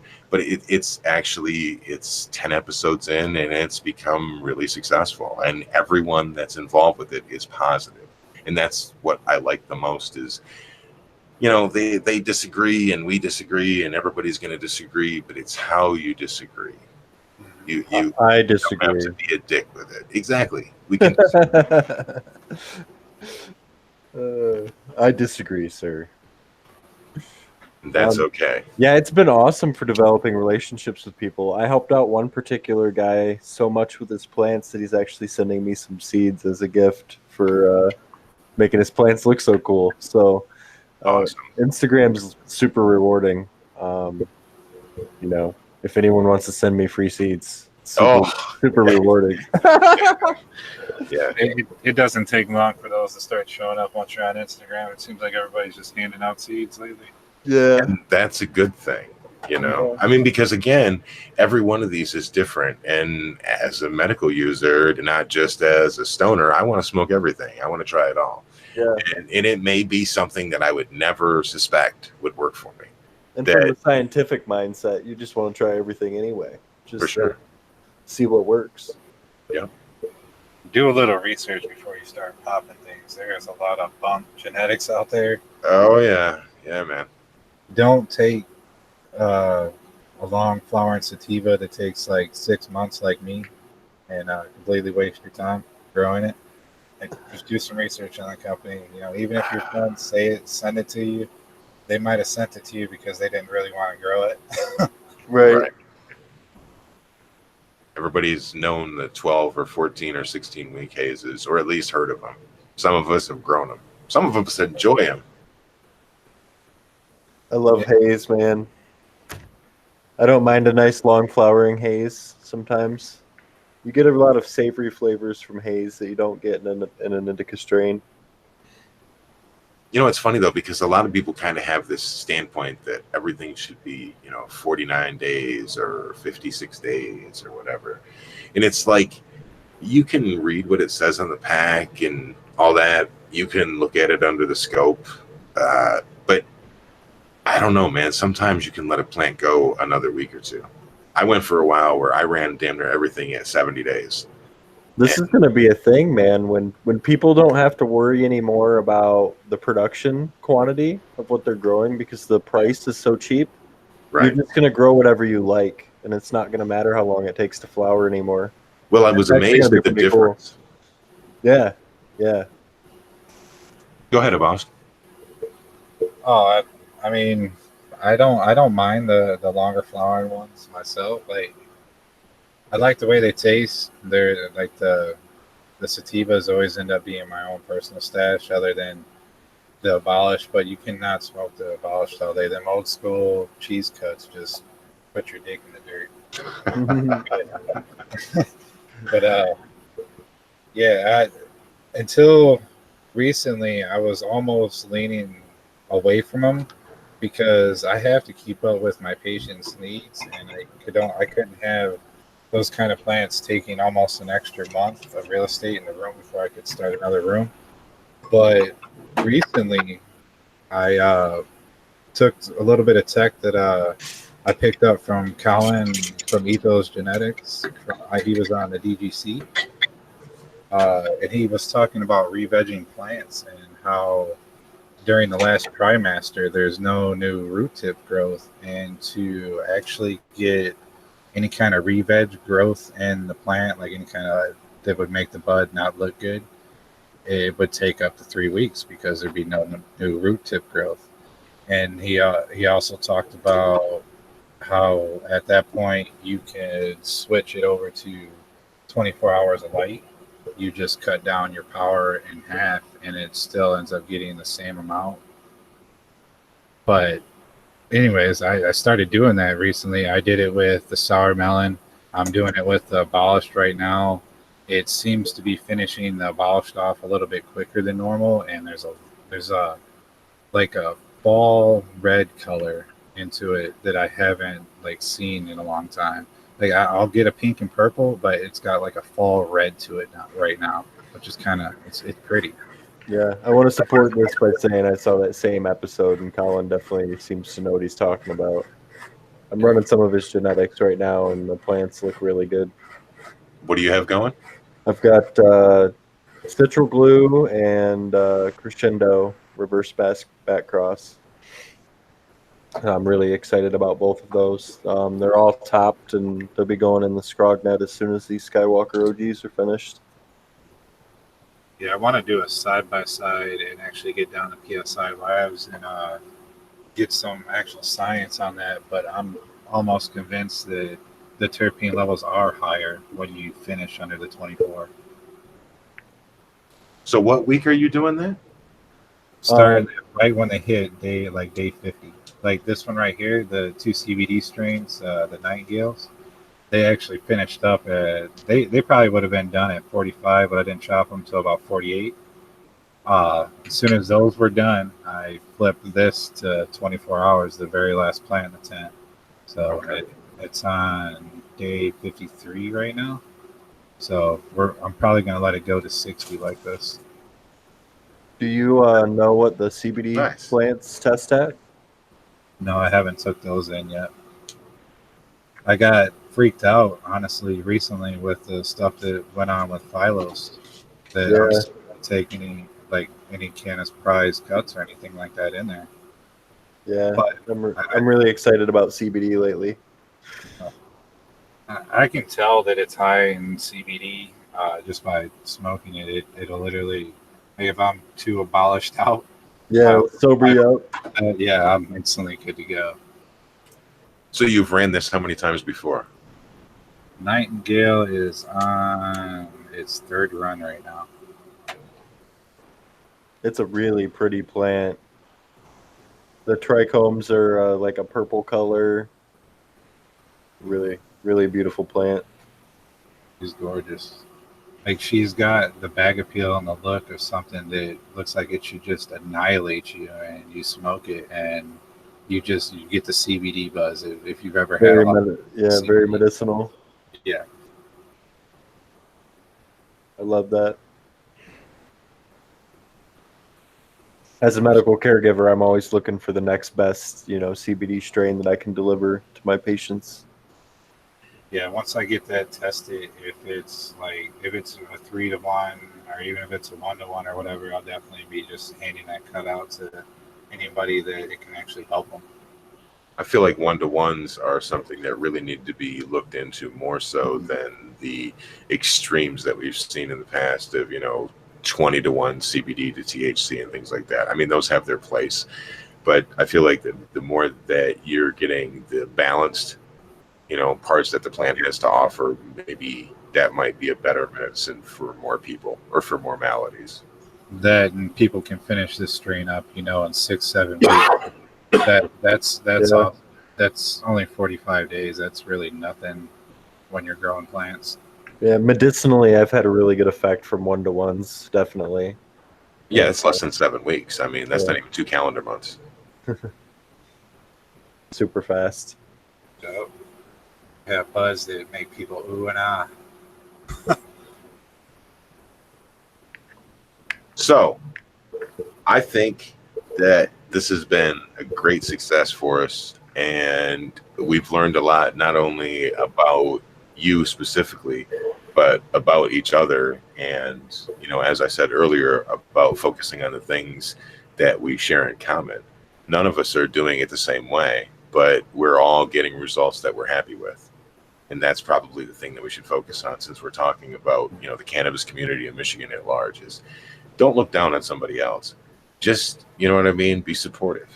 Yeah. Don't be an asshole. Just look at their plants. Yep. And enjoy the smoke if you're invited into it. So do we want to get in a little more education for the people? We have to, because otherwise we're just going to keep rambling. Yeah, we can bullshit all night. We definitely got to get us a in-person session going here soon. Oh, absolutely, I'm down. But yeah, all right. So back to you guys. After we explained how you set up your pot on your first run. After your first run, you're going to want to invest in your worms, which are your red wigglers. That's the only ones I've used. I've heard people using European night crawlers and stuff to get deeper into the pot, which, yeah, go for it. Do it. Uh, I'd also recommend if your predators didn't naturally show, like I got lucky and I had predator mites just, if they didn't show up, then the grow shop that I got my bag soil from is on the up and up, and they were releasing predators into their soil, or the company that makes it, that's part of their process now. That's the only way I can come up with how they got into my garden. Anyways, if that doesn't happen, buy your predators. H miles, definitely recommend that. And then you're going to be top dressing one full handful. Like there's no, you don't need any kind of special measurement or anything like this. This is all about ease of access. You use one handful of each one of these things. Your BioLive or your all-in-one, your one shot, whatever you're using. You're going to want to use either garden lime. I like to do a mixture of garden lime and garden gypsum for soil conditioning. It'll keep the pH stable, and the like gypsum is known to help with compaction issues, and that can be a problem with our old pots because we've all heard about perlite and stuff like that breaking down and causing compaction. I think between the gypsum and the worms, it keeps all my stuff from getting compacted. And yeah, that's you basically after that, each run you can either choose to do one top dress every transition period, like before veg, before flower, or you could just do it once before flower, and that could be enough. Like I said, that's what I'm leaning towards now. I think I've been putting too much in there because that right there's no way all that breaks down in time. Like I would probably run into issues if I don't slow down. Yeah, I think I actually saw a study on this, and they showed that most people's no-till setups are way more nutrient dense than they probably need to be. Way too hot, yeah. Well, you're looking for that cycling, aren't you? I mean, the cover crop is supposed to break down and supply the nitrogen, and they're supposed to be, you know what I mean? That's supposed to help your rhizosphere and all that good stuff that we add to it. But we only need like a golden nugget of knowledge that I picked up is the majority of the plant's food is carbon. It's CO2. The other food is small. It's like you don't need that much of it to get the plant through. It's the majority of the plant's food comes from around its surroundings. It takes it in. Yeah, I think that's something that both organic and bottled nutrient people get wrong in a way. We all just think more nutrients means more flowers, because I guess logically that would be what you would think. But typically most of us run into problems by using too many nutrients. Yes, for sure. I mean, when I started off, I shudder to repeat what I was using. I was using like 1700 sometimes, you know what I mean? Because I just didn't know any better. And then I got to a point where I was running like 700. This is ppm. I don't really know EC8. I just never learned that one. But it's funny because you mentioned carbon, and can you go back to that and be a little more specific on how we can supply that to our plants? Well, myself, I just use a fresh air intake because something that me and some of the other like real organic enthusiasts that I'm in groups with have talked about. Once you have these like regenerative environments going, stuff breaking down releases CO2 into the air. So that's been our whole theory on how my garden's been able to, produce and, do the yields that you're not supposed to be able to do without CO2. Right. I mean, I wish I had a little more lab equipment. I would be putting out a lot more information for you guys rather than grow science and theories and stuff like that. But I mean, I test everything that I share with you. And another thing, speaking on like products, I'm not against products.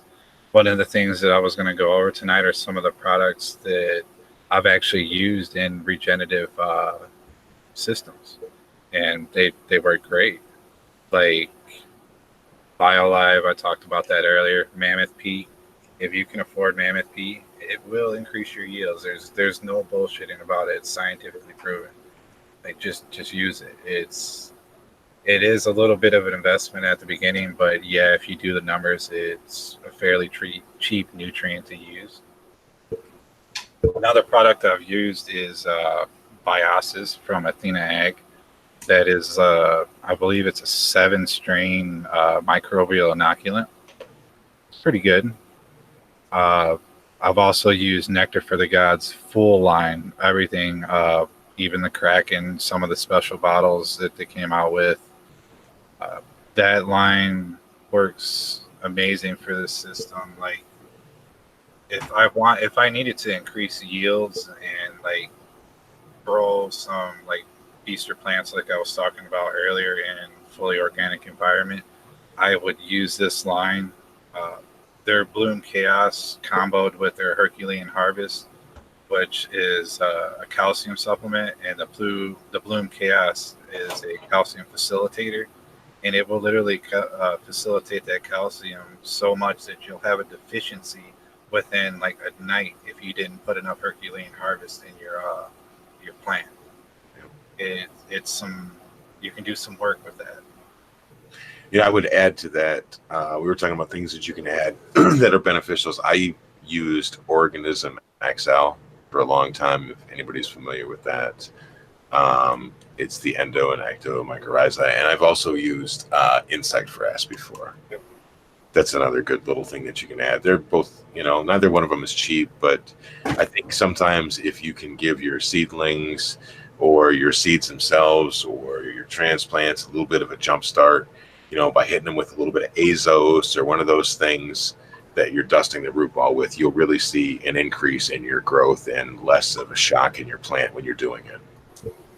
Yeah, that insect frass is pretty good for IPM too. It just creates that systemic response in your plant that it makes it think that it's under attack. So it's already ready to go if anything comes in there. Yeah, I've got a whole bag and I've got that bed and I'm like, man, how much am I going to use? And I think I have to use all of it, don't I? Like one of those Boogie Brew bags? Yeah, it's yeah, it'll probably take that whole thing. You got a pretty big bed there. I got this. So yeah, I'm excited for you. I haven't got to do one that big personally. I've only like helped people with them. Yep. So like a pound. Yep. Yeah. And it's rated 222, you know what I mean? Yeah, that'd be a good like way to start it out. Like if you were just throwing that on there, that'd be good all around for the beginning. Yeah, it says top dress 1 pound or 6 cups per 200 square feet. So there you go. Yeah. You're not gonna make me do math, are you? No, because I'm not doing fucking math, bro. We don't do math in this type of farming. We just Negative, sir. throw it on there. It'll be all right. Exactly. Throw some more on there. Cricket, do my bidding. But yeah, I've also used Blue Planet Nutrients, their Farmer's Pride line, which is their organic line. I've made different types of like ferments and KNF, like FPJs and stuff like that. And like when you add those to the water, they dissolve in the water to the point where you don't even notice that they're in there, especially FPJs. Blue Planet Nutrients line, Farmer's Pride line, reminded me of that. So it made me feel like it made me feel confident that it was clean. But anyways, that's one of the things I remembered about it. And I used that for about, I'd say 6-7 months, if not more, comboed with my system. Who got you into that? Was it Med Grower or Mr. Tight? I actually won it through MedGrower 1 grand prize giveaway, which shout out to MedGrower 1. He's another like fellow Michigan grower, awesome guy here in Michigan, and he's a people person. Like he's very approachable. I met him at the Cup. Yeah, he was super nice. I stood and talked with him for like 10 minutes, and he didn't know me from Adam. But he has really, really stepped his game up. And if you've watched him for years, like a lot of us have, you're like, yeah, he's one of us. Yep. It's cool. It's funny. I was going to buy that Blue Planet line before I switched over to this. I was looking at it because I remember watching the Mr. Tight and Medgrower videos from, was that like 2014 or something like that? It was a while ago. But their plants always looked really, really happy. And they had the praying ants that you're used to seeing and the Kelly greens, you know what I mean? Really nice flower development. So I'm glad to hear that you've had good luck with it too. So right on. Yeah, other than them, other than those guys, I've used SLF 100. That's a good way to like get stuff broke down and reset. It's if I remember right, yeah, it was an enzyme product. It was a good way to break down your old roots. Aloe, of course, I use that for a lot of different things. The cloning is one of the biggest things. Is if you have an aloe vera plant, all you have to do is go in there and crack off the tip of it, and just you don't even have to shave your cuttings. You just cut the nodes, expose the nodes, and duck it in there, and you can go in and out with it, and it actually will score it for you inside the sleeve. And the aloe vera plant has the salicylic, probably mispronouncing that. Yes, salicylic acid. I've been wanting to say that for a few minutes, but I've been waiting. I'm like, I hope I'm not wrong that it's not something else. I really think it's that. Yeah, it's got that. It's antibacterial, antifungal. So, if you're got dirty methods with your cloning, like you're not sanitizing everything, you got the rubbing alcohol out, it'll cover you on that end. Different types of KNF methods I've used. Teas, of course. The only reason I don't do teas right now is because I live with women and they don't like teas. But hopefully that'll change. And foliars. I've tried optic foliar and like Nectar for the Gods. I don't remember what their foliar was called. It was in a blue bottle. Maybe Did you like it or not like it? Yeah, I liked it. You know what the funny thing you can use is you can use just straight up liquid kelp. You know what I mean? If you have like the bottled nutrient of is it Neptune's Harvest or something like that? It's a brand. I can't remember. But you can just use that kelp and just add some to a spray bottle, maybe put a couple of drops of Dawn in there, and your plants will perk right up off of that for sure. Yeah, my foliar game is something that I would like to step up because I know it would improve my performance. But can you share a recipe with us? The only one I really use is my IPM, which I believe I don't have any science equipment, but I believe the soap nuts have a beneficial effect as a foliar too because the plants are praying afterwards. But basically, I will add 1 soap nut to 1 gallon, about 4 drops of essential oil, and then shake it up vigorously and spray it. That's normally my favorite recipe. But other than that, back in the day, I've used like their Bloom KS. I used to use that. There wasn't really no real recipe or any kind of secret formula. I just used what was on the bottle and then half it. Right. Sequence, what do you think? I half everything. For foliars, I use a lot of CalMag foliar, and I'll also use optic foliar. I've had good experience with optic foliar, and they carry that locally to me. I've been listening to you guys talk. I've been wrestling with my grinder. It's locked shut. So, dude, you need to soak that in some like 91% ISO, man. Go to Kroger and cop one of those, man. That's what the pro stoner tip is to save that shit, and you can consistently use that. Like, if you get the really good alcohol, go to the store, the Goodwill or whatever, and buy yourself an old Rubbermaid cup that's got the good lid on it. That's like as tall as your tallest pipe. Go buy a bottle of the $2 91% alcohol, pour that shit in there. Go buy some Morton salt, pour half of that container in there, and then soak your pipes in there or whatever. Don't soak your grinder with the salt. It'll fuck it up. But for your regular grinder, you can literally just soak it in, like take a small, like a cereal bowl or whatever, put the ISO in there and soak it off. Yeah. Get you right back in. And if you don't want to if it's not that bad, just grab a Q-tip, man, and get down with it, paper towel. It'll come clean. Don't Yeah. the dirty grinder. And I love ISO. ISO works great on everything. let me see. I have all my stoner accoutrements, but I don't seem to have the one. They make this stuff that's called like chanson grease or something like that. That's grinder grease specifically. Man, Okay. let me tell you, this stuff is fucking amazing. It really is. It's like $5 or something. But look up grinder grease. It'll like take that stuff off like that for you. You'll be back in business. That's funny you guys are talking about that because my Death Star grinder that I got for Christmas from Miss Cantaloupe, it's been stuck for like a week now. Yeah. Dude, soak it, man. Just go buy some 91% and it'll be like showroom, dude. Well, I've got some butt in here, but I need to like stick this in a vise and get a big pipe wrench out or something and pry this bitch open. No, just soak the whole thing, bro. But I got to get my butt out first. Don't be cheap with it, man. Just sacrifice it to the weed gods and call yourself a lazy, dirty stoner for a minute. Learn a lesson and rock on with it. That's what I'm like right now because I've had it stick before and then it broke open. And I'm like, man, but it's got to be such a good butt in there to Yeah, make look. it stick. Yeah, it's all like really resiny. See, mine's all fucked up and shit is in there, but you know, it just wipes right off. Look, I'll even prove it to you. Look, there's the 91 right there. There's the paper towel. Yeah, ISO works awesome for everything. It's really great. Yeah, don't buy the cheap shit either. Don't buy like the 50 or the 70 because it just isn't going to do what you want it to do.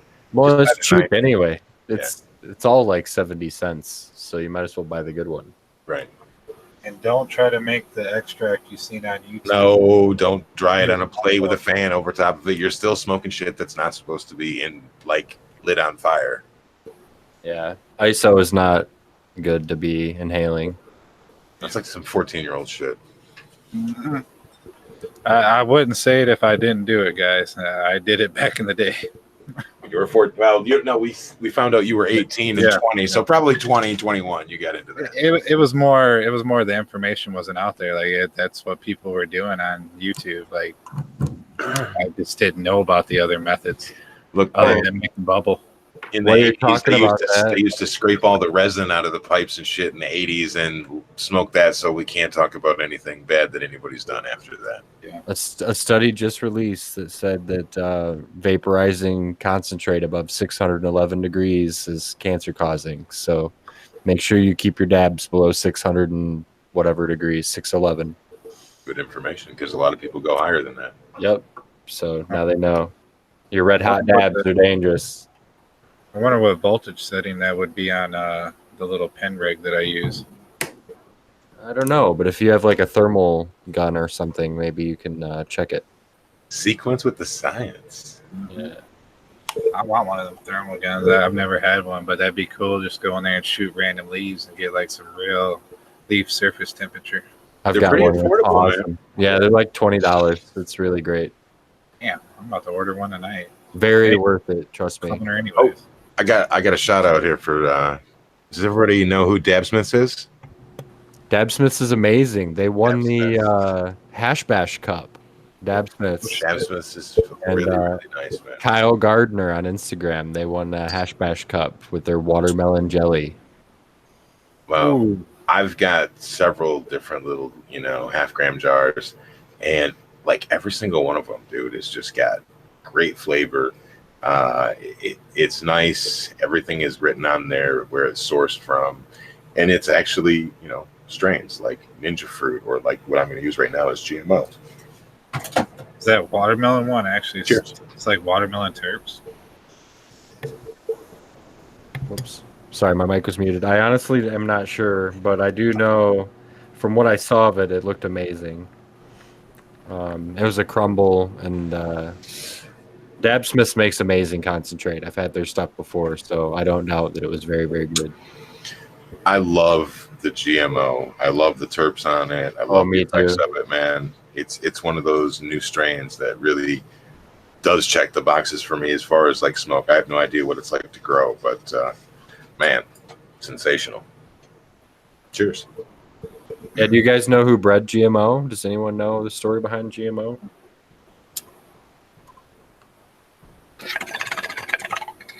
No, I'm not sure. Do tell. I don't know. I was just curious. Oh, I thought it was like pause for station identification here. You were going to help us out so we didn't jerk off. I wish so. I've heard the story, but I can't remember. Some of the famous strains have some really cool stories behind them. Like White Widow, Black Widow. That's old school story stuff. Like, Yeah. that was the first Instagram drama. Bubba Kush, Northern Lights, Chem Dog. I have Bubba Kush in my pipe right here, right now. I'm supposed to say, is it pre-98, bro? Well, it's 2019, so I'm gonna go with post 98. Cheers. Yeah, exactly.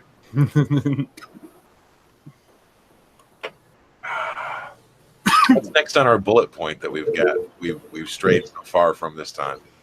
I've pretty much got everything that was on my notes, but I mean, if you guys have anything else, like, question wise or anything like with the method or organic growing, I could go over it real quick. I have a philosophy question for you about growing. Okay. Where do you want to see things go in the next few years in Michigan? Like, what do you feel that we should be aware of, and who are some people that we should be looking into? Who would you like to shine a personal spotlight on? Well, just the caregivers in general that are trying to not use any kind of sprays, like anything like that. I want those kind of people to become the craft or the connoisseur market, or the high-end, like I like to call high-end medical market, the people that have real conditions, cancer. I mean, all conditions are real. I'm talking about serious conditions. I should change my wording. But those kind of, we need that. That I want to see it go that way, because if it just goes the big money way, where we only have 3 different monocrop strains, we're gonna lose a lot of loved ones and just quality of life in general. Since it's became more open here in the state, it's, I don't know, life's just better. I don't want to see that go anywhere. Kind of went on a rant there. No, that's exactly what we're talking about, man. Mm-hmm. This is the chance for us to shine that spotlight on you. We can go on Instagram and we can see what you're doing, and sometimes in the live streams we can hear your thoughts, but this is an opportunity for us to basically say, hey, this is somebody that is in Michigan that's doing it the way that we really want to support and shine a light on, man. Thank you. Yeah. Thanks for caring about the patients and the people, more than the dollar figures and all of that stuff. And that really shows in the end of things, with the passion and the scale of the operation and all of that stuff. Yeah, I'm not trying to compete with anybody in the state. I never have. I believe that there's enough, there's enough for everybody. We need everybody. We got to keep that diversity. We're only hurting ourselves by, fighting with each other and trying to cut out caregivers out of the market to where there's only big grows. Like, you're just hurting yourselves. And if that succeeds, the small craft farmer, all that stuff goes away. I mean, we're done. I mean, it's the black market will come back. All these big companies will fail. The laws will be worse than pre-legalization. You'll see more people incarcerated. I see a lot of bad things happening if we don't organize and do these things, like with that Facebook group, organizing behind one lawyer to represent all of us, to make sure he has the funding and everything to get this done. If we don't do that, we're in some trouble, guys. I really like the idea of having a lawyer, kind of representing all of the caregivers. Because the caregivers are the ones that are going to give you guys the personal care that you need. Like, I don't just give my patients cannabis and say that's gonna heal you. I also try to research their conditions and find out other things like other foods that they can be eating, if there's certain types of exercises. Like, you're not gonna get that kind of patient doctor relationship from these big companies. So just make sure you don't lose that access, guys. Yeah, and one of the most rewarding things as a caregiver is to have your patient just genuinely thank you for what you do for them. That's like the best part.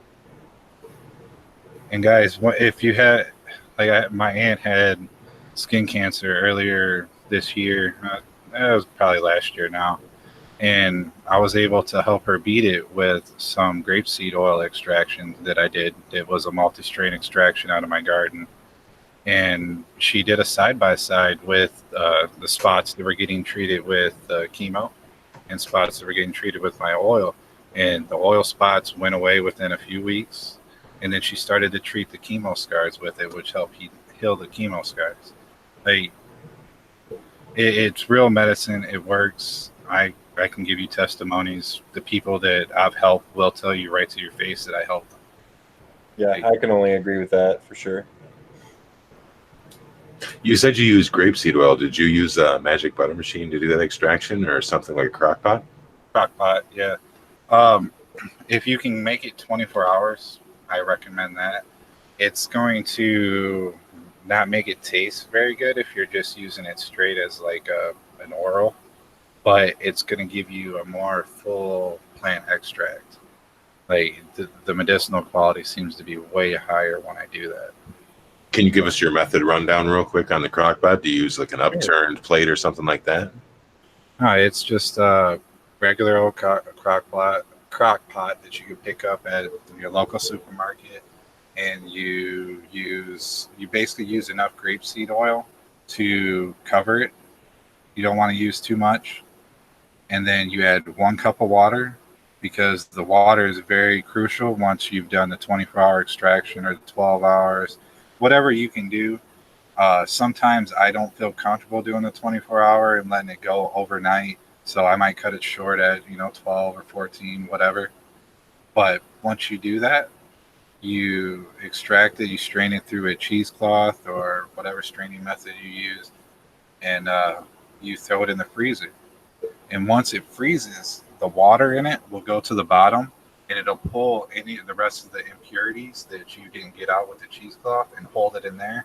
And then you can just scoop all your good solid. The oil won't freeze, but it'll become like a solid butter. It'll be like a butter texture. You could just scoop it out. Just like the butter. I got a tip for you, man. Is instead of messing around with goofy cheesecloth, go online to Amazon and invest in a nut milk bag. I know it sounds crazy as shit, but it is what I use for making all of my tinctures. It's got a really, really fine mesh. It's really, really strong. It's meant to be really, really wrung out. And it's large enough that when you do your runs, you'll really, really love having these things. Yeah, I'm wearing one right now. That's a netty, baby. Are they like a one-time use thing, like a cheese? Negative. No, I've had mine for like 5 years. I mean, it's stained green as shit, but it's still strong as the day I got it. I'm sold already. Yeah, it's a nut milk bag. Look it up. I think it was like $9 or something like that. Not even a big deal. Nice. But yeah, that's all I do for that kind of extraction, and you can use that straight up as a topical. The reason why I chose the grapeseed oil is because it makes better edibles for everything but baked goods, and the grapeseed oil is way more absorbable by your skin as a topical than coconut oil or some of the other more popular extractions.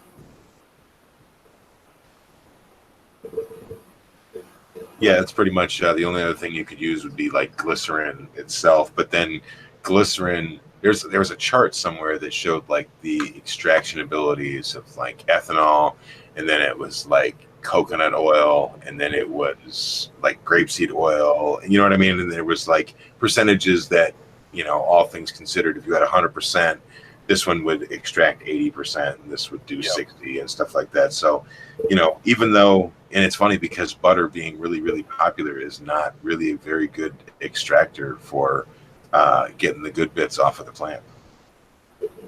I'd probably get some hate mail, but Well, it's just one of the easier ones to cook with once it's done. I think that's part of what makes it so popular. Yeah, and if you're into it, I would say look into the clarification process. I've just learned about that recently, and I haven't tried it yet, but I guess it takes out a lot of the chlorophyll taste and all that. And it's basically just heating it to a high enough heat to where everything separates, and then you skim it off, I believe. I just started to learn about it, but I'll have some videos up soon. I'm gonna try it. Interesting. It's all about making the edibles not taste like that. Yeah, that'd really increase the quality of an edible for sure. You could also try working with distillate. Yeah, I wish I had the equipment. I totally would. I wish I could do slabs of CBD distillate and stuff. No, like I mean, as far as like for your edibles, you can get like a 0.5 gram of distillate, and then you can infuse that into whatever you're using. So you can really kick it up a notch. If you're doing like a smaller batch, you can make it really effective. Yeah, just add on to it, yeah. Yeah, I've done that with what is it, the gummies, because it's an easy way for me to give like an exact dosage rather than the trim run from like the oil. Right. You got exactly 1 gram into 100 different gummies. Right. Yeah, that works really well. I've done the same thing. But yeah, I hope to have that kind of stuff here soon. Pretty much right now, the only extraction I do is bubble, which I'm fairly good at it. Man, nice. The flavor, the full melt. Yep. The 2 to 3 grams of full melt that you get for 8 hours of work. Yeah. Yeah, but are you aging yours though? Like keeping it around or is it going right through the pipe, man? It really depends. Sometimes the trim sits around and whatever, the larf buds will sit around. Sometimes I extract it right away. I just don't let it get too big. I don't like a big pile of trim. I've read or heard somebody say before that they use like takeout pizza boxes was a great way to store that stuff to kind of keep it so that it's not rehydrating. Yeah, cardboard is a great curing device. Like it pulls moisture out really well. I've done paper bag cures and stuff like that in the past, and I really liked it. Paper bag in a cold room. It seems to preserve the terps and give it that hardened dry fairly quick. It's really old school, but yeah, really good. I had good luck doing a paper bag also. Just don't do the paper bag in the car in the summertime one. That's a little too fast. Yeah, you really want to regulate. I mean, these days, I think everybody's shooting for 60 degrees, 60% humidity, when you're trying to dry your plants out. Well, as someone who has grown a while and dried it every which way, but, the right way, I noticed that if I can, extend that period beyond 10 days and 14 days, then I really end up liking what I have. And then when I do put it into a jar, I don't store my jars up and down. I store my jars horizontally. And then the reason I do that is to create more of an air surface over it. And so there's not, this bud on the very bottom of the jar, when I've got him standing up, he's fucked, man. Lay that thing down and then store them kind of like wine bottles. And use a hygrometer. You can get them for 98 cents on eBay, free shipping. It's not a big deal. Put that stuff in the jar. If you want to be snazzy, you can cut a hole in your lid and you can put it in there and be cool and save yourself $25 instead of buying them. Remember, if the women don't find you handsome, they should at least find you handy. That's right. Or funny. Or funny. Funny looking. If you're going to use hygrometers, try to get ones that you can calibrate. Yeah. or if you can't, at least get several of them so you get a pretty good general idea of what's going on. Good tip. Well, yeah, So whenever you guys do a whatever, an extraction show or edible show, I'd definitely like to come back on and share different methods, and because I've pretty much tried them all. Nice. So it sounds like we're getting your seal of approval here. Like you're kind of down with the Michigan Bros Grow Show. Oh yeah, I'd love to come on and help anytime that I can. Hell yeah, man. It's been great having you on here with us. Yeah, I've really enjoyed the conversation so far. Yeah, what is it? It's already like 1:15 in the morning. I didn't even realize it. We've just been 2 hours. at it. Yeah. Yeah, man. I got to go to work, and I know Sequence, he's going to be real happy with us in the morning when he's got to get up at stupid o'clock, right? Hey, we're cool. We're cool. I don't enjoy anything more than talking about growing plants, so this is really my element right here. He's willing to stay up late on a school night. That's right.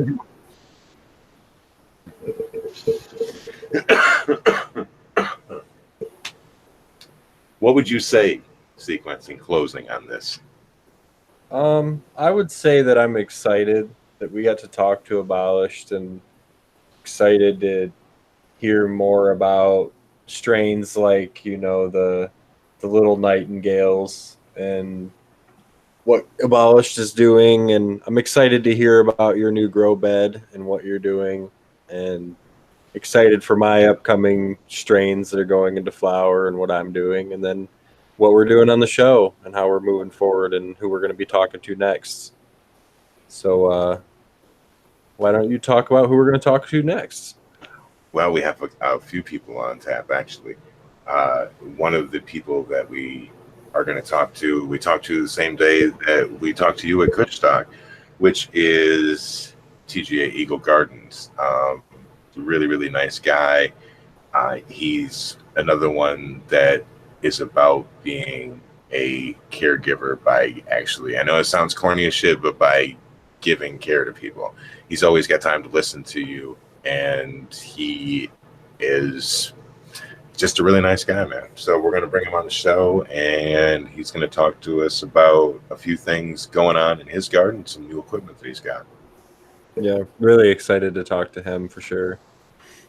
Yeah, he's an awesome guy. It felt really good when he hit the Abolished at Kushstock and gave me a nod. Hell yeah. Yeah, I'm a long time weed nerd. If anybody knows me, I mean, I've been all about that forever. Yep. I was a little giddy after that. Yeah. And, you know, like I said, I've talked to him at the Cannabis Cup in September. And then, like I said, he was one of the people that I was actually actively going to see at Kushstock. And no matter what, he's busy. He's always takes time to kick it with you, and, you know, positive vibes. Yeah. So, Abolished, are there any people that you'd like to specifically shout out, like a company or an Instagram that viewers should check out? Maybe some people that you think are doing it right, or maybe perhaps someone you think we should reach out to about getting on the show? And I promise that we are not going to cut you off like an Academy Award speech. If you want to name people, man, dude, do it. Share that light. That's what this is about. Oh yeah, here we go. I mean, I can't wait to forget people. Yeah. But definitely gotta shout out the queen real quick. You guys gotta check her out. CannaQueenGenetics.com, or you can just search Canna Queen on Instagram. Something you guys should check out is the grow offs that we do. We're getting ready to start our 4th grow off. They're a lot of fun. Get to compete against other people, win a bunch of prizes. Also meet a lot of friends. It's a lot of camaraderie. The chat groups between in the current one is pretty cool because we have a duel going on between 2 different queens. So there's a little bit of a rivalry there. Also, if you're interested in KNF, check out Chris Trump. Definitely go there. You got to make sure you guys stay up to date. Watch the GrowTube Roundtable. Always great information on there. Everybody on there is a guru. I definitely go check out. Also, check out Embracing Organics. They're all about the organic movement. MedFit does a lot of work. If you guys don't know him, check him out. Definitely, he's a solid dude. He puts out a ton of information, and it's not even like public or whatever. Like he's just in these groups, you know. Well, he's got that humongous group that he curates and created. That that's where I get a lot of information from. Yeah, the cannabis regenerative education group or whatever. That's the best one. I'm in there too. All three of us have it. Yeah. There's stuff in there that just is like beyond my pay grade. Like I'm still a couple years before I study that. Dude, when I got the invite, I felt like I got the executive key to the washroom. You know what I mean? Like this wiki one, I'm like, oh shit. It's like when somebody hands you that cut, right? The one that you're really looking for. Mm-hmm. Yeah, it's insane. Like there's entomologists in there, like all kinds of awesome people. Speaking of entomologists, Zenithal, like I sent him a mite picture, and within like a few minutes, he was like, Matthew. "Oh, yeah, that's a mold mite." Well, the shout out is that he is on Embracing Organics, and he is also from Cheap Home Grow, so that's where I know him from. Yeah, he's awesome. That guy he knows bugs. He's the bug man. Yeah, but he gives it to you in a very down-to-earth, scientific, common sense, no horse feathers bullshit way. Yeah. That's important.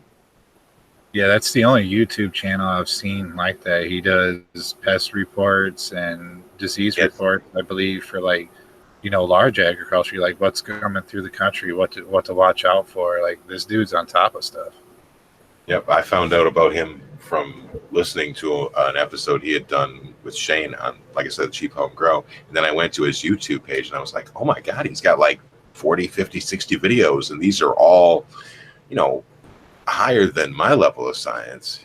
I'm stuck in the bro level science things. I can't get down with some of this stuff. So there's quite a learning curve for me, some of these things. I'm curious what his day job is. He's got to be some kind of scientist. Yeah. So.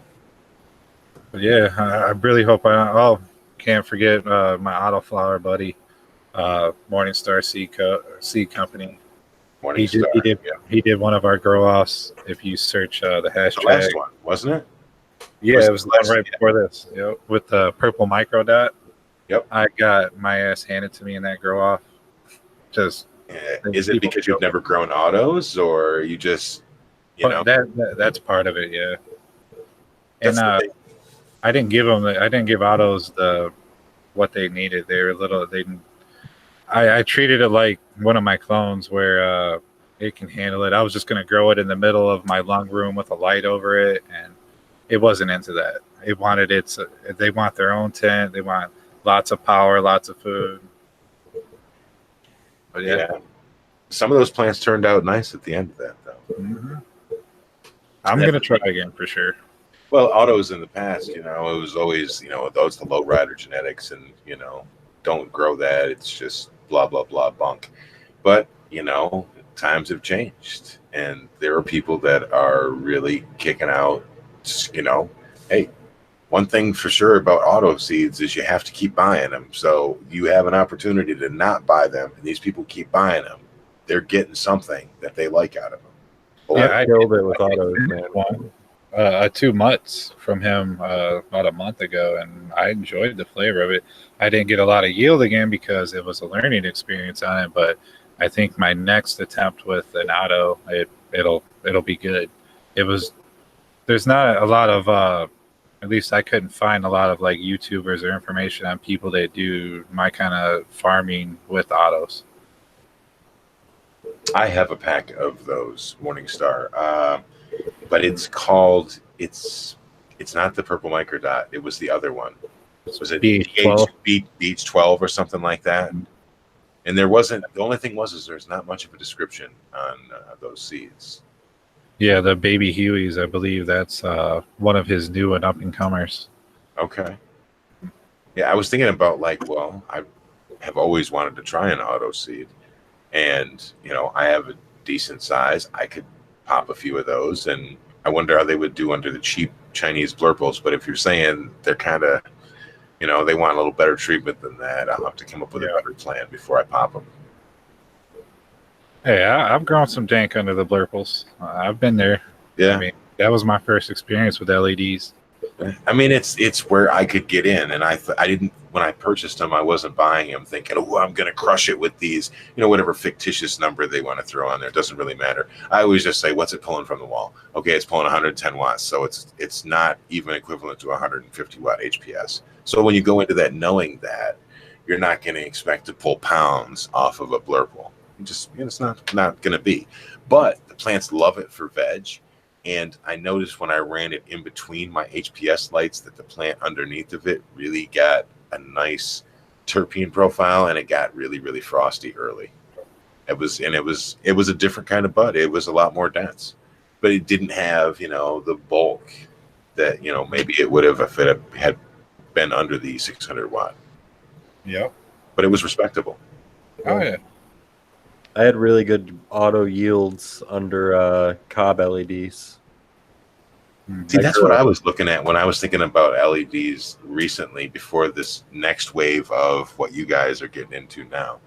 I was like, man, that seems like that's more, I don't know, it's more expensive to get into, but I feel like it can deliver more to your plants. Mm-hmm.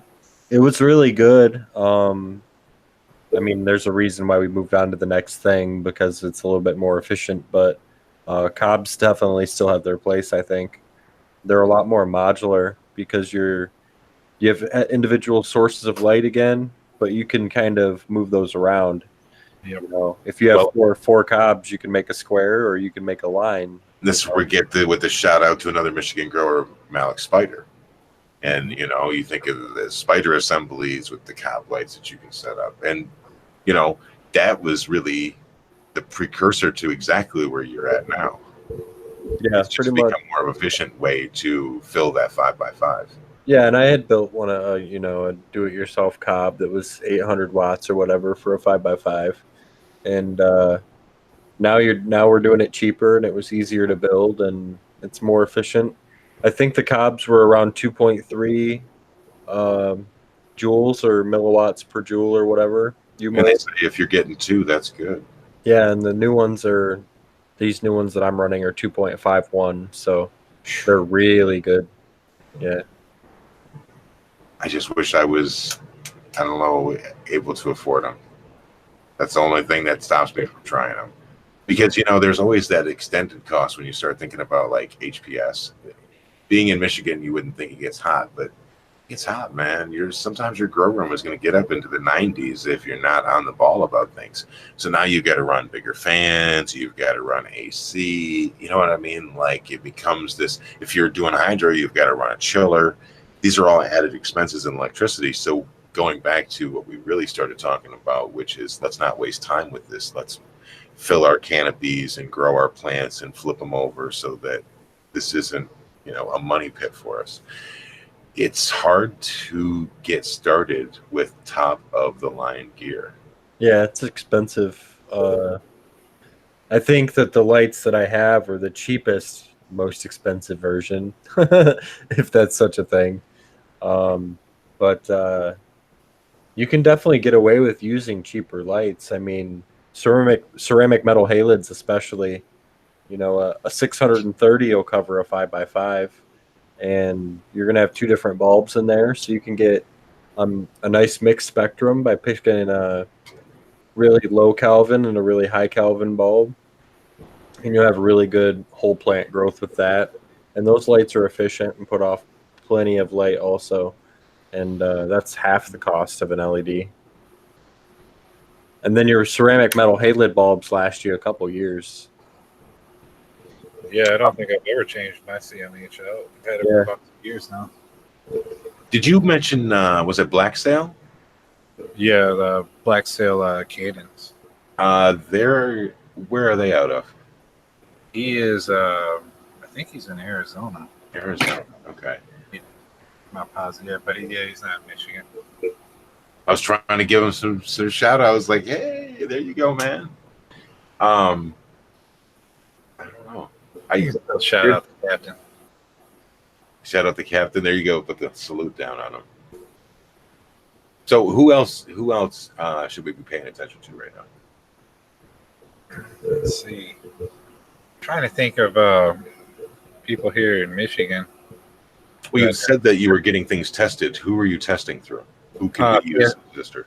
PSI Labs. That's so through who I've seen a lot of the bigger names on Instagram and whatnot use. Like, oh, shout out for Girlie's one I missed. He uses PSI. He's a great dude. Yeah. And he's always offering free dabs and stuff at the cup. Like, if you've never gone up and got a Fergoli dab, you need to. It's an experience. He'll make you smile before you take the dab. Him and his crew, yeah. Mm-hmm. But yeah, lost my train of thought there. What was it? Sequence? You're just going over more people in Michigan, and he got to Free Goalie. Yeah. We share Free Goalie stuff on our Instagram page time to time. Yeah. He's definitely one of many, like the Dab Smiths, great extractor from here in Michigan. Yeah, his Durban Poison is what I copped from him, and man, oof, it was nice, really nice. And he's a super nice dude. He's been on GrowTube Roundtable for, well, I mean, not the whole time, but damn near the whole time. And you know, he is out there shaking hands, talking to people. He's not sitting at the back of the booth, you know what I mean, just raking in the dollars. He's a good member of the community. Oh, and a big thing, if you're not paying attention to it, is the DGC, the Duke Grows crew.